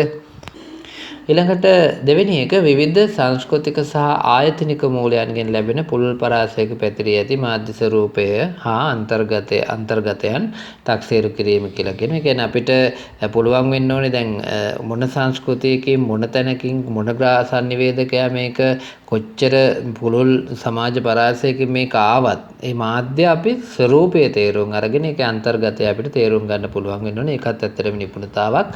එතකොට අපි සාමාන්‍යයෙන් මේ හින්දු සංස්කෘතිය නැත්නම් අපේම ඉස්ලාම් සංස්කෘතිය නැත්නම් අපේම මේ බෞද්ධ සංස්කෘතිය මේ මුඛින් ආවත් අපිට ඒක තේරුම් ගන්න පුළුවන් වෙන්න ඕනේ. ඊළඟට තුන්වෙනි එක මාධ්‍ය අන්තර්ගතයන් නිෂ්පාදනය කරන්නේ කොහොමද? ඒ කියන්නේ ටෙලිනාට්‍යයක චිත්‍රපටයක අන්තර්ගතය නිර්මාණය කරන්නේ කොහොමද? ඇයි එහෙම කරන්නේ ඒගොල්ලෝ? ඒ ප්‍රවෘත්ති ඇයි දාන්නේ මෙතෙන්ද මේගොල්ලෝ? ඇයි මේ දැඩි පුවත්, දෘඩ පුවත් එහෙම නැත්නම් මේ මරා ගන්න, හොරකම් කරන මේ වගේ ප්‍රවෘත්ති ඇයි මේ නිතර දාන්නේ මිනිස්සුන්ගේ හැඟීම අවසන්? අන්න ඒක අවබෝධ කරගන්න පුළුවන් වෙනුනේ. 4 මාධ්‍ය මගින් නව සංදේශ ගෙන යාම සඳහා යොදා ගන්නා තාක්ෂණය, භාෂාව සහ විධික්‍රම විචාරාත්මකව විශ්ලේෂණය කරන්න පුළුවන් වෙන්න ඕනේ. ඒ කියන්නේ මොකද්ද? දැන් මාධ්‍ය හැම වෙලාවෙම සංදේශ යොමු කරන්නේ එක ක්‍රම පාවිච්චි කරනවා. එතකොට මේ වගේ තාක්ෂණය, භාෂාව, ඊළඟට ඒ වගේ ක්‍රමවේද සහ ඒ රටා, චාරිත්‍ර මේ සියල්ල අපිට විශ්ලේෂණය කරන්න පුළුවන් වෙන්න ඕනේ. ඊළඟට පස්වෙනි එක අදහස්, තොරතුරු සහ මතයන් sannivedanaya සහ ප්‍රකාශ කිරීම සඳහා මාධ්‍ය නිර්මාණශීලීව භාවිත කිරීම. ඒ කියන්නේ අපි ඇත්තටම මේ සාමාන්‍යයෙන් ඔය sannivedanaya කරනවා කියලා කියන්නේ එක්ක අදහසක් නැත්තම් තොරතුරක්නේ නේද? එතකොට අදහසක්, තොරතුරක්, ඒ අදහස ඇතුලේ මතයක් තියෙන්නත් පුළුවන්. එතකොට ඒක නිර්මාණශීලීව භාවිත කරන්නත් අපි මේ මාධ්‍ය සාක්ෂරතා නිපුණතාවය යටතේ අපි මේ කරුණු 7 යටතේ ඉගෙන ගන්නවා. මේ මම නැවත කියනවා මේවා කටපාඩම් කරන්න යන්න එපා. නිකන් තේරුම් ගන්න විතරයි තියෙන්නේ. මේ ටික ඇත්තටම අපිට පොඩ්ඩක් මේ ඊතර සවිස්තරාත්මකව අත්‍යවශ්‍ය එකක් නෙවෙයි. ඊළඟට මේ අනාරාධිතව, ඒ කියන්නේ ආක්‍රමණශීලීව සමහර වෙලාවකට අපි දන්නවා වෙන රටක, වෙන ගමක, වෙන පළාතක, වෙන සංස්කෘතියක දේවල් අරගෙන ඇවිත් මාධ්‍ය හිංසාකාරී විදියට, ඒ කියන්නේ මේ සමහරවිට සමාජයට සම්පූර්ණයෙන් හානි කරනවා. එතකොට එහෙම හානි කරන සමාජය විනාශ කරන දරුවෝ විනාශ කරන ඉන්දිය කාටුන්, ඉන්දිය චිත්‍රපට, ඉන්දිය ටෙලිනාට්‍යනේ. දැන් මේවා අපි අඳුන ගන්න ඕනේ. අඳුනගෙන ඒ අනවශ්‍ය දේවල් බැහැර කරන්නත් අපි මේ මාධ්‍ය සාක්ෂරතා නිපුණතා යටතේ සිදු කරන්න ඕනේ. ඊළඟට මහජන වගකීම් සහ ප්‍රජාතන්ත්‍රවාදී අයිතිවාසිකම්. කියන්නේ මිනිසුන්ගේ අයිතිවාසිකම් සහ අපිට තියෙන වගකීම් දෙකම සමාජයට අපි වග කියන්න ඕනේ සහ අපිට සමාජයෙන් ලැබෙන්න ඕනේ අයිතිවාසිකම් තියෙනවා. එතකොට මේවා පිළිබඳ ජනතාව දැනුවත් කරන්නත් මාධ්‍ය භාවිත කරන්න ඕනේ. මේකත් ඇත්තටම මේ අවශ්‍ය කාරණයක්. නමුත් මම මේ කරුණු හත නැවත ඔබට කියන්නේ කටපාඩම් කරන්න එපා. මේ කරුණු නිකන් මතක තියාගන්න. එතකොට ඔබට මාධ්‍ය සාක්ෂරතාව කියන්නේ මොකක්ද කියන එක තේරුම් ගන්න විතරක් පුළුවන්. නමුත් අපි ඊළඟ කොටසට යනවා. ඒ කොටස අතිශය වැදගත් එකක්. 11.1.4 කියන අනු කොටස මාධ්‍ය සාක්ෂරතාව සහ මාධ්‍ය අධ්‍යාපනය කියන කාරණේ. මේකේ මේ අපේ ප්‍රධාන කරුණු හතරක්. ඒ කියන්නේ සංකල්ප හතරක්. මාධ්‍ය සාක්ෂරතාවේ ප්‍රධාන සංකල්ප හතරක් ඉගෙන ගන්නවා. ඊට කලින් අපි මෙහෙම කියමුකෝ. මාධ්‍ය අධ්‍යාපනය කියලා කියන්නේ මේ අර රූපවාහිනී යන්ත්‍ර ගැන, ගුවන්විදුලි යන්ත්‍ර ගැන, අන්තර්ජාලය භාවිතය ගැන ඉගෙන ගන්න එකම විතරක් නෙවෙයි. දැන් අපි මාධ්‍ය අධ්‍යාපනය ලබනවා කියලා කියන්නේ සංදේශයක් විචාරාත්මකව වටිනාකම තක්සේරු කරලා ඒක හොඳ නරක හොයලා බලලා ඒකේ බලපෑම සමාජයට කොච්චරද අන්න ඒක විශ්ලේෂණය කරන්නත් අපිට මාධ්‍ය අධ්‍යාපනයෙන් ලැබෙන්න ඕනේ. දැන් ඔබ මාධ්‍ය ඉගෙනගෙන ඔබ මාධ්‍ය පිළිබඳ දැනගත්තට වැඩක් නැහැ. ඔබට පුළුවන් වෙන්න ඕනේ මාධ්‍ය සමාජයට කරන බලපෑම ගැන යම් විශ්ලේෂණයක් කරන්න. ඊළඟට නිර්මාණශීලී විදිහට මාධ්‍ය සංදේශයක් කොහොමද හදන්නේ? දැන් අපි අර යුරෝපා කොමිසමේ නිර්වචනය ඇතුලේ සහ ඊළඟට මාධ්‍ය සාක්ෂරතාවේදී අපි කතා කරපු කුසලතා හතරදිත් සාකච්ඡා කළානේ. නිර්මාණාත්මකව සංදේශයක් හදන්නේ කොහොමද කියලා. එතකොට ඒ කියන දේවල් සඳහා ඒ කියන්නේ නිර්මාණය කරන්න සහ ඒක සංදේශය නිවැරදිව ග්‍රහණය කරගන්න ඒ වෙනුවෙන් කරන ඉගෙනුම් ක්‍රියාවලි දෙකම. ඒ කියන්නේ උගන්වනවා නම් ඒකත් අධ්‍යාපනය, ඉගෙන ගන්නවා නම් ඒකත් අධ්‍යාපනය. එතකොට මේ යටතේ අපි සාමාන්‍යයෙන් මාධ්‍ය කවුද නිෂ්පාදකයා? ඒ කියන්නේ ඕනෑම නිෂ්පාදනයක් කරන්නේ කවුද? ව්‍යාපාරිකයාද, මාධ්‍යද නේද? ඊළඟට මේ නිෂ්පාදකයේ ග්‍රාහකයා කවුද? කවුද මේ සංදේශය ග්‍රහණය කරගන්නේ? ඊළඟට ඇයි මේ මාධ්‍ය ග්‍රාහකයන් වෙන්නේ අපි? මොකටද අපි මාධ්‍යයට යොමු වෙන්නේ? ඊළඟට මාධ්‍ය ශක්තිමත් කරන මේ සංදේශ ශක්තිමත්ව කොහොමද ඉදිරිපත් කරන්නේ? ඕන් කොහොමද මිනිස්සු තුළ විශ්වාසයක් ඇති කරන්නේ? පුවත්පත, ගුවන්විදුලි, රූපවාහිනිය කොහොමද මිනිස්සුන්ට මේ පණිවිඩයක් හොඳින් නිර්මාණය කරලා ඉදිරිපත් කරන්නේ ආකර්ෂණීය විදිහට? ඊළඟට මේ සංදේශයකට සාමාන්‍යයෙන් අපි දන්නවා මේ යෝග්‍ය භාෂාවක් පාවිච්චි කරන්න ඕනේ. එතකොට අපි කියවන දකින්න මොකකට හරි ඒ යෝග්‍ය භාෂාව මොකද්ද? මොන රූපය හෝ නැත්නම් අපි මේ කතා කරන භාෂාව, ලිඛිත භාෂාව හෝ ඒ භාෂාව මොකද්ද? කොහොමද අපි ඒක පාවිච්චි කරන්නේ? මේකත් මාධ්‍ය සාක්ෂරතාවය යටතේ අපි අධ්‍යාපනය ලබන්න ඕන දෙයක්. ඊළඟට එකම සංදේශය ඇයි එකිනෙකාට එක විදිහට තේරෙන්නේ? හැම එකම හැමෝටම එකම විදිහට තේරෙන්නේ නැහැ. ඇයි වෙනස් විදිහට තේරුම් ගන්න? ඒකට හේතු මොනවද? ඕනතර තියෙන ශක්ති මොනවද? ඒකත් අපි තේරුම් ගන්න ඕනේ. නේද?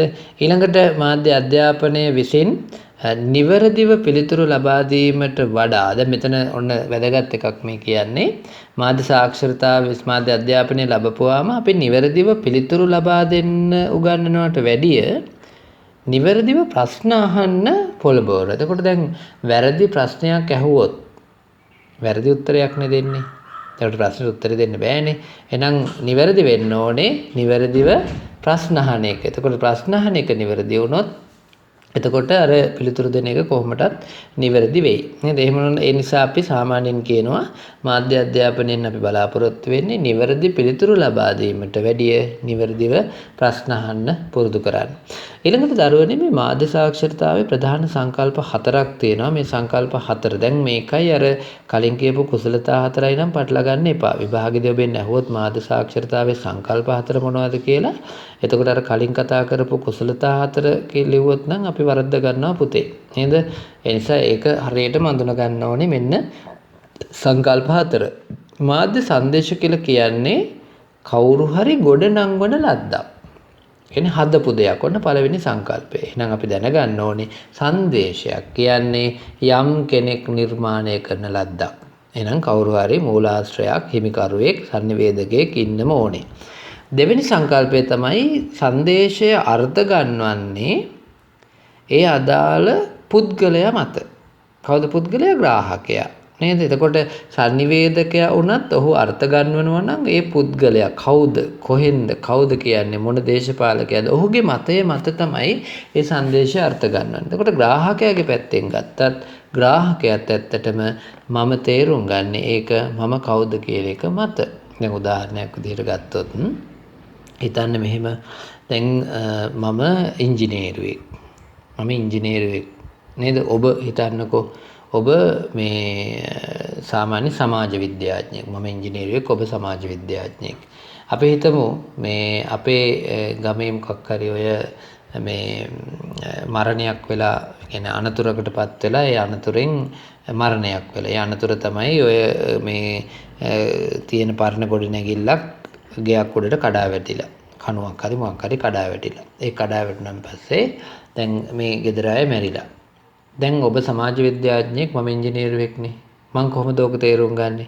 මම කියනවා මේ කලින් කණුව නිර්මාණය කරපු පුද්ගලයා නිසි ප්‍රමිතියෙන් යුතුව මේක නිර්මාණය කරලා නැහැ. ඔහු මේ පිළිබඳව නිවැරදිව කටයුතු කරලා නැහැ. ඒ හින්දා නේද? ඒ හින්දා ඒ කියන්නේ අර මේ නිවැරදිව කටයුතු නොකිරීම නිසා මොකද උනේ? මේ කණුව මේ ගෙදරට කඩා වැටුණා. එතකොට මම ඇත්තටම ඒ සංදේශය අර්ථ ගන්නවන්නේ මම ඉංජිනේරුවෙක් නිසා මගේ විශේෂ ශාස්ත්‍රය අනුව. දැන් මම කියවනේ ඔබ සමාජ විද්‍යාඥයෙක් කියලා. ඔබ සමාජ විද්‍යාඥයෙක් නම් ඔබ මොකද්ද කියන්නේ? ඔබ කියනවා මේ පවුලට මේ නිවසට සිදුවුණු හානිය මත සමාජය තුළ යලි ජීවත් වෙන්න ගොඩ නැගෙන්න උන් විශාල වෙහෙසක් මහන්සියක් දරන්න ඕනේ. ඔබට වැඩක් නැහැ අර ඉංජිනේරුමේ කාරණා. ඔබට වැඩක් නැහැ තාක්ෂණික කාරණා. මොකද ඔබ සමාජ විද්‍යාඥයෙක් නිසා. ඒ වගේ තමයි පුතේ යම් සංදේශයක් අර්ථ ගන්නවන්නේ පුද්ගලයා මත. ඒ පුද්ගලයාගේ මනෝභාවයන්, සමාජ තත්ත්වයන්, අධ්‍යාපන තත්ත්වයන් මත. ඊළඟට තුන්වෙනි සංකල්පය තමයි මේ මාධ්‍ය සාක්ෂරතාව ඉගෙන ගන්න ව්‍යාපාරික කර්මාන්තයක්. මොකද්ද? මාධ්‍ය. කවුරු හරි කිව්වොත් නෑ ඔක සේවයක් සපයන දෙයක්. අනේ නෑ ඉස්සර නේ. දැන් මාධ්‍යයට ආයෝජනයක් කරන්න එපා. පුවත්පතක් නම් මුද්‍රණ යන්ත්‍ර ගන්න ඕන නිසා ඒ වගේ ආයෝජන කරන්න එපා. ගුවන්විදුලියක් නම් ඒ පරිගණකද, පටිගත කිරීමේ යන්ත්‍රද, සම්ප්‍රේෂණ උපකරණ, මයික්‍රොෆෝන සියල්ල ගන්න එපා. රූපවාහිනියක් නම් කැමරා උපකරණ සියල්ල ගන්න මුදල් යොදවන්න එපා. මුදල් යොදවන්නේ ව්‍යාපාරිකයෙක්නේ. ඔහු ලාභ ලබන්න ඕනේ. එතකොට ඔහු ගුවන් කාලයේ හෝ අවකාශයේ විකුණලා ලාභ ලබන්න ඕනේ. එතකොට මාධ්‍ය කියන්නේ තනිකරම ව්‍යාපාරික කර්මාන්තයක්. එතකොට ඒකත් අපි තේරුම් ගන්න ඕනේ මූලික සංකල්පයක් විදිහට. ඊළඟට මාධ්‍ය විසින් මේක ඉතා වැදගත් විභාගෙදි දෙසරයක් විතර අහලා තිබුණා. මාධ්‍ය විසින් සංදේශයන්හි මතවාද නතු කර ගන්නවා. ඒ මොකද්ද? මේක ටිකක් සංකීර්ණයි පුතේ. මාධ්‍ය ඇත්තටම කරන්නේ සංදේශේ වාර්තා කිරීම නෙවෙයි. ඒ සංදේශයේහි මතවාදය මාධ්‍යයට ඕන විදිහට ඉදිරිපත් කරනවා. මම මෙහෙම කියන්නම්කෝ.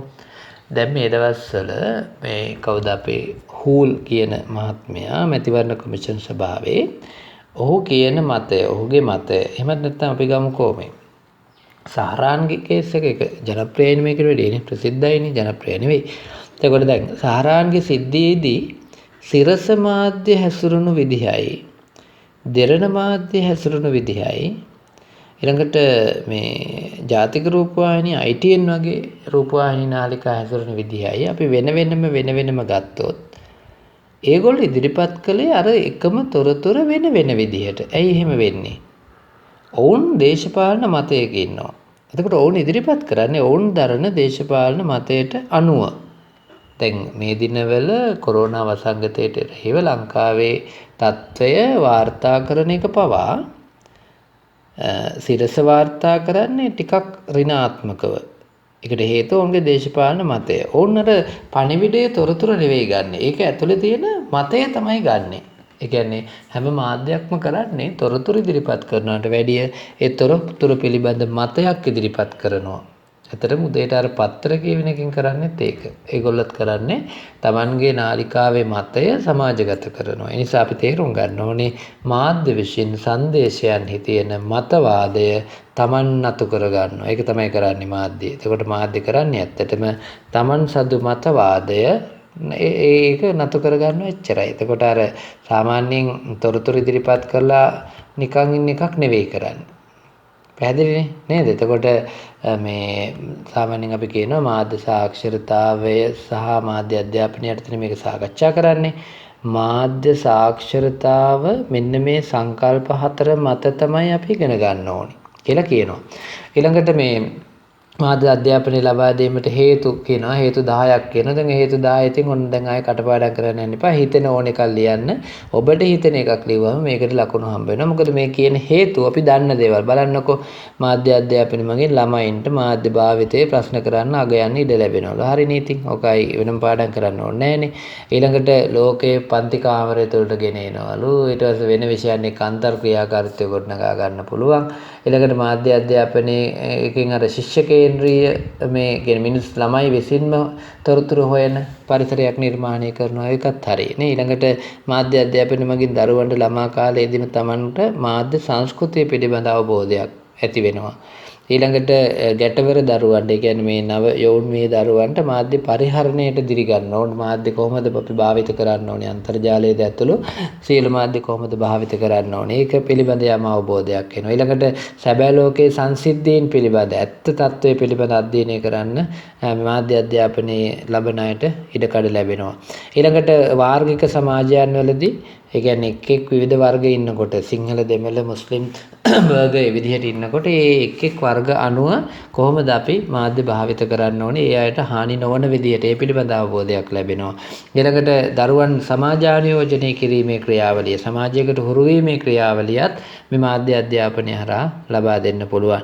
ඊළඟට දරුවන්ට මාධ්‍ය විචාරය කරන්න පොළඹවනවා. ඒ කියන්නේ දැන් මේ සාමාන්‍යයෙන් අපි දන්නවා මේ මාධ්‍ය පිළිබඳ මාධ්‍ය වල හොඳ නරක කියන්නේ ලිපියක් කියවල ඒක හොඳද නරකද, රූපවාහිනී නාට්‍යයක් බලලා ඒක හොඳද නරකද කියන තරම් ශක්තියක් මේ සමාජානුයෝජ මේ මාධ්‍ය විචාරය හරහා මාධ්‍ය විචාරය කිරීමේ ශක්තියක් මාධ්‍ය සාක්ෂරතාව හරහා ලැබෙනවා. ඒකත් මාධ්‍ය අධ්‍යාපනයේ එක්තරා ආකාරයක වාසියක්. ඊළඟට මේ ළමයි තුළ දරුවන් තුළ තාර්කිකව නිර්මාණශීලීව හිත මෙහෙයවන්න, චින්තනය මෙහෙයවන්න හැකියාවක් වර්ධනය කරනවා. මේ සියල්ලම මාධ්‍ය අධ්‍යාපනය ලබා දෙන්න නැත්නම් මාධ්‍ය අධ්‍යාපනයේ දරුවන් වෙනුවෙන් ලබා දෙන්න එක ප්‍රධාන හේතුවක් බවට පත් වෙනවා. නිසා අපි මේක අපි තේරුම් ගන්න ඕනේ දරුවනේ මෙහෙමයි. මාධ්‍ය අධ්‍යාපනය කියන්නේ තා සරල පුංචි තැනක තියෙන එකක් නෙවෙයි. මේක විද්‍යාත්මක ප්‍රායෝගික මේක සෛද්ධාන්තික සිද්ධාන්තමය මේ සියලු දේවල් එකතු වෙච්ච සංකීර්ණ සමස්තයක් තියෙන දෙයක්. සංකීර්ණ පරාසයක පැතිරෙච්ච දෙයක්. ඇත්තටම අන්තිමට මේක ගොඩ නැගෙන්නේ පුද්ගලයාගේ අවශ්‍යතාවය මත. අපි ඒක අමතක කරන්න හොඳ නැහැ. එතකොට මාධ්‍ය අධ්‍යාපනය කොහොමද සමාජයට බලපාන්නේ? ඒක කොහොමද සාක්ෂරතාවයට බලපාන්නේ? මේ කාරණේ අපි නිවැරදිව තේරුම් ගත යුතු වෙනවා දරුවනේ. ඒක අපි මේ කොටසදී සාකච්ඡා කරන්න උත්සාහ කළේ අන්නේ කාරණේ. ඊළඟට අපි සාකච්ඡා කරනවා මේ මාධ්‍ය සාක්ෂරතාවය කියන පාඩමේම ගෘහය, සමාජය සහ ජනමාධ්‍ය කියන ප්‍රධාන මාතෘකාව. එයටතේ පළවෙනි අනුමාතෘකාව විද්‍යුත් මාධ්‍යයේ ගෘහස්ත ආක්‍රමණය. දැන් ගෘහය කිව්වහම අපිට හිතෙන්නේ නිවසක් කියලානේ. නෑ, නිවසක් නෙවෙයි ගෘහයක් කියලා කියන්නේ. මේ නිවස ඇතුලේ එකතු වෙච්ච ජීවිත. ඒ කියන්නේ යම් නිවසක් තුළ පිරිසක් එකතු වෙලා එකට හැදුනහම එතන ගෘහයක්. උදාහරණයක් විදිහට පාරේ හන්දියේ කොහේ හරි තැනක ගෙදරක් නැතුව පවුලක් ඉන්නවා නම් එතනත් ගෘහයක් විදිහට අපිට සලකන්න පුළුවන්. එතකොට මේ විද්‍යුත් මාධ්‍ය විශේෂයෙන් රූපවාහිනිය සහ ගුවන්විදුලිය ප්‍රධාන වශයෙන් අපි විද්‍යුත් මාධ්‍ය විදිහට සලකනවා. එතකොට මේ විද්‍යුත් මාධ්‍ය අතරිනුත් මේ ගුවන්විදුලිය සහ රූපවාහිනිය කියන ප්‍රධාන විද්‍යුත් මාධ්‍ය අතරිනුත් ගුවන්විදුලියට වඩා වර්තමානයේදී ගෘහයට නැත්නම් මේ ගේ ඇතුලේ සිදුවෙන ඒ සබඳතාවලට ප්‍රබල විදිහට බලපාන්නේ රූපවාහිනිය. එතකොට අපි මේ ප්‍රධාන මාධ්‍ය දෙකෙන් රූපවාහිනිය වැඩිම බලපෑමක් කරනවා කියලා හඳුනා ගන්නවා. ඊට අමතරව ඔය මේ හඬ සහ රූප ධාවන යන්ත්‍ර කියන අපි කියන්නේ CD, VCD, DVD යන්ත්‍ර වගේ දේවල්, ඊළඟට ශබ්ද විකාශන උපකරණ වගේ දේවල්, ඊළඟට පරිගණකය, ඊළඟට අන්තර්ජාලය. ඒතර මේ සියල්ලම ගෘහයට බලපානවා. අන්තර්ජාලය දැන් Facebook වගේ දේවල් සමාජ මාධ්‍ය වගේ දේවල් ඉතා ප්‍රබල ලෙස බලපානවා. මොකද ගේ ඇතුලේ එකිනෙකාගේ සබඳතා පවා දැන් දුරස්ත කරනවා. මොකද ඔවුන් සමාජ මාධ්‍යත් එක්ක රැඳෙන නිසා. ඒක ඉතා ප්‍රායෝගික සාමාන්‍යයෙන් තියෙන දෙයක්. ඊළඟට මේ ජංගම දුරකථනයත් ඇත්තටම මේ ගේ ඇතුලේ ගෘහය ඇතුලේ හැමෝටම බලපෑම එල්ල කරනවා. ඊළඟට මේ අපි කියන ඔය සියලුම WhatsApp, Facebook, Viber ඔය හැම එකක්ම නේ. දැන් අපි හොඳට හිතලා බැලුවොත් එහෙම නිවසේ දෙමාපියන්ගේ දූ දරුවන්ගේ සබඳතා සම්පූර්ණයෙන් වෙනස් කරනවා. දරුවන්ගේ මානසික තත්ත්වයන් සම්පූර්ණයෙන් වෙනස් කරනවා. දෙමාපියන්ගේ මානසික තත්ත්වයන් සම්පූර්ණයෙන් වෙනස් කරනවා. එතකොට ගෘහයට බලපාන්නේ නැද්ද? පැහැදිලිවම බලපානවා. එතකොට විද්‍යුත් මාධ්‍ය විසින් ගෘහය තුළට රැගෙන එන්නේ උපකරණයක් පමණක් නොව සජීවී sannivedakayeko කියලා කියනවා. දැන් මේක ටිකක් වැදගත් කාරණයක්. ටිකක් ගැඹුරින් සාකච්ඡා කරන්න ඕන එකක්. ඒක තමයි මේ රූපවාහිනිය ගුවන්විදුලිය ඇත්තටම උපකරණයක් නෙවෙයි. උපකරණයක් විතරක් නෙවෙයි. උපකරණයක් විතරක් නෙවෙයි. මේක ඇතුලේ ඉන්නවා මේ සජීවී පුද්ගලයෙක්. ඔහු මේ දැන් මේකෙන් අදහස් කරන්නේ පුතේ වැරදියට තේරුම් ගන්න එපා. මේ ගුවන්විදුලියේ සජීවී විස්තර කතකයෙක් ඉන්නවා. රූපවාහිනියේ සජීවීව යන්න ඕනේ. එහෙම එකක් නෙවෙයි මේ කියන්නේ. මේ විද්‍යුත් මාධ්‍ය අපේ ගෙදර ජීවත් වෙන අපිත් එක්ක ගනුදෙනු කරනවා. දැන් ටෙලිනාට්‍ය අපිත් එක්ක ගනුදෙනු කරනවා. රූපවාහිනී වැඩසටහන් අපිත් එක්ක ගනුදෙනු කරනවා. ඇත්තටම මේ රූපවාහිනිය ගෙදර පොඩි එක සමාජිකයෙක් බවට පත් වෙලා. ඒකයි මේ අදහස් කරන්නේ. දැන් ඔබ මෙතනින් වැරදි අදහසකට යන්න එපා. විද්‍යුත් මාධ්‍ය ගෘහයට ගෙන එන්නේ මේ සජීවී පුද්ගලයෙක් කියපු ගමන් උපකරණයක් විතරක් නෙවෙයි කියපු ගමන් අර සජීවී වැඩසටහන් කියන අදහසට යන්නේ මේක බොළඳයි. මේක බොළඳ කාරණයක්. අපි මේ කියන්නේ ඒ රූපවාහිනිය නිවස ඇතුලේ ජීවත් වෙනවා අපිත් එක්ක ගනුදෙනු කරමින්. අපිට කන බොන විදිහ කියලා දෙනවා. අපි අඳින පළඳින දේවල් කියලා දෙනවනේ. ඒ නිසා අපි කොටසක් බවට පත් වෙලා. ඒකයි මේ කියන්නේ සජීවී sannivedakayek කියලා. ඊළඟට මේ සමහර ඒවා ගෘහේ සමාජිකයන්ට ඇත්තටම මානසික බලහත්කාරකමක් කරනවා. ඒ කියන්නේ මේවා කාපන්, මේවා බීපන්, මේ යෝගට්ම කාපන්, මේ වැඩන ෂේප් ටී බීපන් ගහදෙන්න, මේ එක්සර්සයිස් කරපන් කියලා අපිට බලපෑම් කරනවා.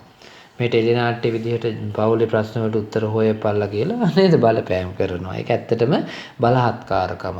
ඒ බලහත්කාරකම අපි තේරුම් ගන්න ඕනේ විද්‍යුත් මාධ්‍ය හැම වෙලාවෙම ගෘහයට නැත්නම් මේ නිවසේ ජීවත් වෙන පවුලට මේ බලහත්කාරකම් කරනවා මානසිකව. අපි පොළඹවනවා එක දේවල් වලට. දරුවන් පොළඹවනවා වැරදි දේවල් වලට කාටුන් හරහා බලහත්කාරකමක් කරන්නේ. ඒකට මේ බලහත්කාරකමයි ප්‍රශ්නේ තමයි මේක අපිට තේරෙන්නේ නැහැ. ළමයි දන්නේ කාටුන් හරහා අපි මේ ප්‍රචණ්ඩත්වයට හුරු වෙනවා කියලා. අපි ටීවී එක බලාගෙන ඒ බීම වර්ග ඒ කෑම වර්ග කනවා බොනවා. එතකොට අපි දන්නේ අපි ඒකට අහු වුණා කියලා. ටීවී එකකින් කියන එක්සර්සයිස් මැෂින් එක අපිට ගේනවා අපි දන්නේ අපි අහු වුණා ඒකට කියලා. ඒ නිසා මේ අර මාධ්‍ය විසින් පවුල තුළ ගෘහය තුළ ඇති කරන බලහත්කාරකම පිළිබඳ ඇත්තටම අපිට අවබෝධයක් නැහැ. ඒ බලහත්කාරකම අපිට තේරෙන්නේ නැහැ. නේද?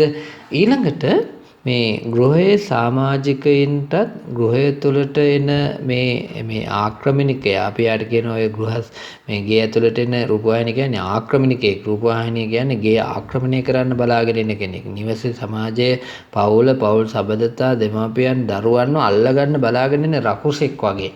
ඒ රකුස හරි ආදරෙන් පිළිගන්නේ. මොකද අපි සල්ලි දීලානේ ගේන්නේ නේද? යන්ත්‍රය ගේන්නේ සල්ලි දීලා. සාපියෝ ටීවී ගන්නවා, ඩයලොග් ටීවී ගන්නවා, තව මුදල් යොදවලා විවිධ දේවල් හොඳ ඇන්ටනාවක් දානවා. ඇයි මේ ආක්‍රමණිකයා අපි ඉතා ආදරෙන් ගෙදරට පිළිගන්නවා, අපේ ගෘහයට පිළිගන්නවා. නමුත් ඔහු කරන්නේ අපිව ආක්‍රමණය කිරීමක්. පැහැදිලිනේ? ඕකෙම දෙවෙනි කොටසේ අපි සාකච්ඡා කරනවා දරුවනේ ගෘහස්ත සංස්කෘතිය කෙරෙහි කොහොමද මාධ්‍ය බලපාන්නේ. අපි කලින් කිව්වා මේ ගෘහයට බලපෑම් කරනවා කියලා. කොහොමද අපි සංස්කෘතිය වෙනස් කරන්නේ බලන්නකෝ. සාමාන්‍යයෙන් මේ ගෙදරක් ඇතුලේ දෙමාපියන් දූ දරුවන් කියන මේ බැඳීම දැන් හසුරුවන්නෙම අපේ දැන් මේ කාලේ හසුරුවන්නෙම මාධ්‍ය විසින්. අපි කන බොන වෙලාවල් තීරණය කරන්නේ. දැන් අම්මා කෑම කන්නේ නාට්‍යවරු නාම. තාත්තා කෑම කන්නේ ප්‍රවෘත්තිවරු නාම. නේද? අයියා කෑම කන්නේ මැච් එකවරු නාම. නංගි කෑම කන්නේ අර රියැලිටි හරි මොකක් හරි එකක් ඉවරුනාම. දැන් එතකොට අපි කෑම කන්න වෙලාවල් අපේ සංස්කෘතිය නෙවෙයිද? අපේ ආහාර රටාව අපි මොනවද කන්නේ? මොන සොසේජස්ද කන්නේ, මීට් බෝල්ස්ද කන්නේ, නැත්නම් ස්වභාවික පළතුරු දෙලවලුද කන්නේ? ඒක තීරණය කරන්නේ මාධ්‍ය. මාධ්‍යෙන් කියන්නේ මොනවද? අන්න කනවා. අර මේකෙන් ශක්තිමත් වෙනවා. ඇන්ලීන් බිව්වම මෙහෙම වෙනවා. ඇස්ට්‍රා කාපුවාම ශක්තිමත් වෙනවා. නුවණ වැඩෙනවා නේද කියනවනේ දේවල් එක එක. ඉතින් අපි ඒවා පාවිච්චි කරනවා. දැන් මේ මාධ්‍ය gedara සංස්කෘතිය හසුරවන එක හරි ඊළඟට අපි අතරේ සබඳතා බිඳ වටනවා. ඒ කොහොමද? දැන් අපේ gedara තිබුණු ලොකුම සබඳතාවක් තියෙන තැනක් තමයි gedara කෑම මේසේ. අපි රැයට දවල්ට බොහෝ වෙලාවට එකට ඉඳලා හැමෝම කෑම කෑවා. එතකොට අපි අතරේ බැඳීමක් ඇති වෙනවා. අපි කෑම හොමාරු කරගන්නවා, අනේකාට මදි නම් බෙදා ගන්නවා, කතා බහ කරනවා, අගයතුරුතුරු. දැන් එතකොට මේ කතා බහ මේ කියන දේවල් දැන් මොකද වෙලා තියෙන්නේ? දැන් එක එක්කෙනා එක එක වෙලාවට නිකන්නේ තාත්තා වෙන වෙලාවක් කරනවා, අම්මා වෙන වෙලාවක් කරනවා, දරුවෝ වෙන වෙලාවක් කරනවා. දැන් අපි ගේ ඇතුලේ හුදකලා කරලා තියෙන්නේ. එතකොට අපි අතර සබඳතා ගොඩ නැගිලා නැහැ දැන්. එතකොට අපි සමහර අය ෆෝන් එක ගාගෙන කාමරයට යනවා. කාමරයට ගියපුවාම Facebook, Twitter, WhatsApp මොකක් හරි ගමන්නේ ඔය එකක රූපවාහිනිය බලන. එතකොට හුදකලා. එතකොට මේක ඇතුලේ අපි සමාජිකයන් අතර මේ ගේ ඇතුලේ ඉන්නවා තමයි. නමුත් එකිනෙකා හුදකලා වෙන වෙන තැන්වල ඉන්නේ. එතකොට ආහාර ගන්න එක, නිදා ගන්න එක, කතා බහ කරන එක, පාඩම් කරන එක නේ. මේ ඔක්කොම සැලසුම් කරන්නේ අපි රූපවාහිනියට ගුවන්විදුලියට ඕන විදිහට. රූපවාහිනියේ ටෙලිනාට්‍ය ඉවර වුණාම පාඩම් කරනවා. ඉතින් හරි සරලයි. නේද? සමහර අය ආහාර ගන්න එක විතරක් නෙවෙයි. ආහාර ගන්න ගමන් අපි දුම ටෙලිනාට්‍යයක් බල මේ මම කෑම කනවා කියලා. හදිස්සියවත් ටෙලිනාට්‍ය ඇඩ් එකක් දැම්මේ නැත්නම් අත වේලෙනකන් අත හොදන්නේ නැහැ. කෑම එක හේම අත තියාගෙන ඉන්නවා ඇඩ් එකක් දානකම්. ඒ කියන්නේ අපි කාලා අත හොදන වෙලාව පවා මාධ්‍ය තීරණය කරන්නේ ඒ තරමට අපිට බලපෑම් කරනවා. ඊළඟට මේ විද්‍යුත් මාධ්‍ය ඇත්තටම කරන්නේ පුතේ මේ නිසරු දේවල් තමයි වැඩිපුර ආකර්ශනීය දේවල් අර ව්‍යාපාරිකයට ඕන විදිහට බොරු දේවල් මවලා අපිට පෙන්නනවා. දැන් හිතන්නකෝ රැයට යන ඔය chat වැඩසටහන්නේ අර chatද මේ chatද කියලා යන්නේ ඒ අපිට වෙලෝ වැඩක් නැති දේවල්නේ. නිස්සාරයි, සරු නැහැ, ඇතුලේ මොනවත් නැහැ. ඒවා තමයි මාධ්‍යෙන් දෙන්නේ. ඊළඟට අපිට ඇත්ත තේරුම් කරලා දෙන්නේ බොරු දේවල් කියන්නේ. අපිට ඇත්තටම මේ කන්න ඕනේ පලා වර්ග වෙනවට කියන්නේ මීට් බෝල්ස් කන්න, ඇස්ට්‍රා කන්නනේ. විටමින් ගන්න, මෙහෙම කන්න, මේව කන්න කියලා කියනවා. එතකොට දැන් මේ අපිට බොරුව තමයි දෙන්නේ. බලන් ඉද්දි සුදු වෙනවා සමහර ක්‍රීම් වර්ග ගාපුවාම. එහෙම කියනවනේ. නෑ අර ලව්ලි මේ ලව්ලි ගාපුවාම බලන් ඉද්දි සුදු වෙනවා කියන. එතකොට මේ බොරු දේවල් අපිට පෝනවා ඇත්තට මාධ්‍යෙන් මේ ගෘහයට පෝනවා. ඊළඟට අපිගේ ස්වාධීනත්වය අපි තනි තීන්දුව ගන්න නෑ දැන් මාධ්‍යෙන් අහලා අපි තවත් කෙනෙක් මත යටත් වෙලා ඉන්නේ අපි තීන්දුව తీරන ගන්නකොට ඒ එහෙම ඇති කලේ වෙන කවුරුත් නෑ අපි දුර්වල කරේ වෙන කවුරුත් නෙවෙයි කවුද මේ මාධ්‍ය ඊළඟට මේ වර්තමානයේදී ඉතා ප්‍රබල විදිහට පාවිච්චි කරනවා මේ ලිංගිකත්වය සහ ප්‍රචණ්ඩත්වය ලිංගිකත්වය කියන කාරණේ හැම තැනකටම ඔබවලා තියෙන්නේ සමහර දේවල් ඉදිරිපත් කරන නිවේදිකාව නැඳන් ඉන්න දේවල් ඊළඟට දැන් උදාහරණයක් විදිහට සිරස දෙරණ හිරු ඒගොල්ලන්ගේ රියැලිටි වැඩසටහන වල අවසන් මහා තරගය ගන්නකො ඔය අවසන් මහා තරගයට දානවානේ මහා නැටුම් බලන්න බැරි නැටුම් දැන් හිතන්නකො ඔය නැටුම් රියැලිටි තියෙන ඒ නැටුම් රියැලිටි ඇත්තටම බලන්න පුළුවන් ද බෑනේ දෙරණ යනවා චැම්පියන් ස්ටාර් කියලා එකක් ඒකේ තනි කරම ලිංගිකත්වයයි ඒ ප්‍රචණ්ඩත්වයයි සියල්ල මතු කරනවා කාටුන් හරහා කරන්නේ මේ ප්‍රචණ්ඩත්වය මතු කිරීම චිත්‍රපටි දෙමළ චිත්‍රපටි හොගාලා යනවා හැම එකේම මරා ගන්නවා කොටා ගන්නවා ප්‍රචණ්ඩත්වයමයි වපුරන්නේ ඒ නිසා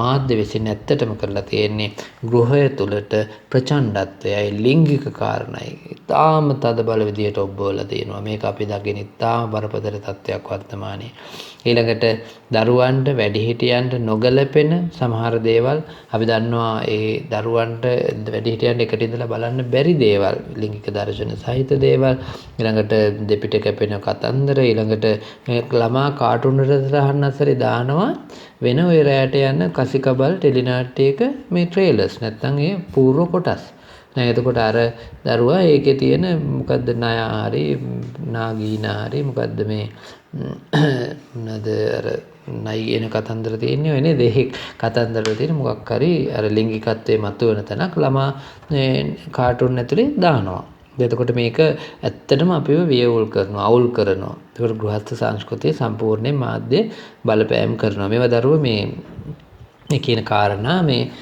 සංක්ෂිප්තව මතක තියාගන්න. එතකොට ඇති මේ කියන කාරණා ඇත්තටම ඔබ දන්න දේවල් මම මේ කරන්නේ ඔබට විභාගයට මෙන්න මේවා තමයි අහන්නේ කියන එක කියන්න විතරයි. ඊළඟට මේ විද්‍යුත් මාධ්‍ය ඔස්සේ ගෙන එන සංදේශවලට අපි ජීවිතයේ සියලුම ගැටලු වලට විසඳුම් හොයන්න පුරුදු වෙලානේ.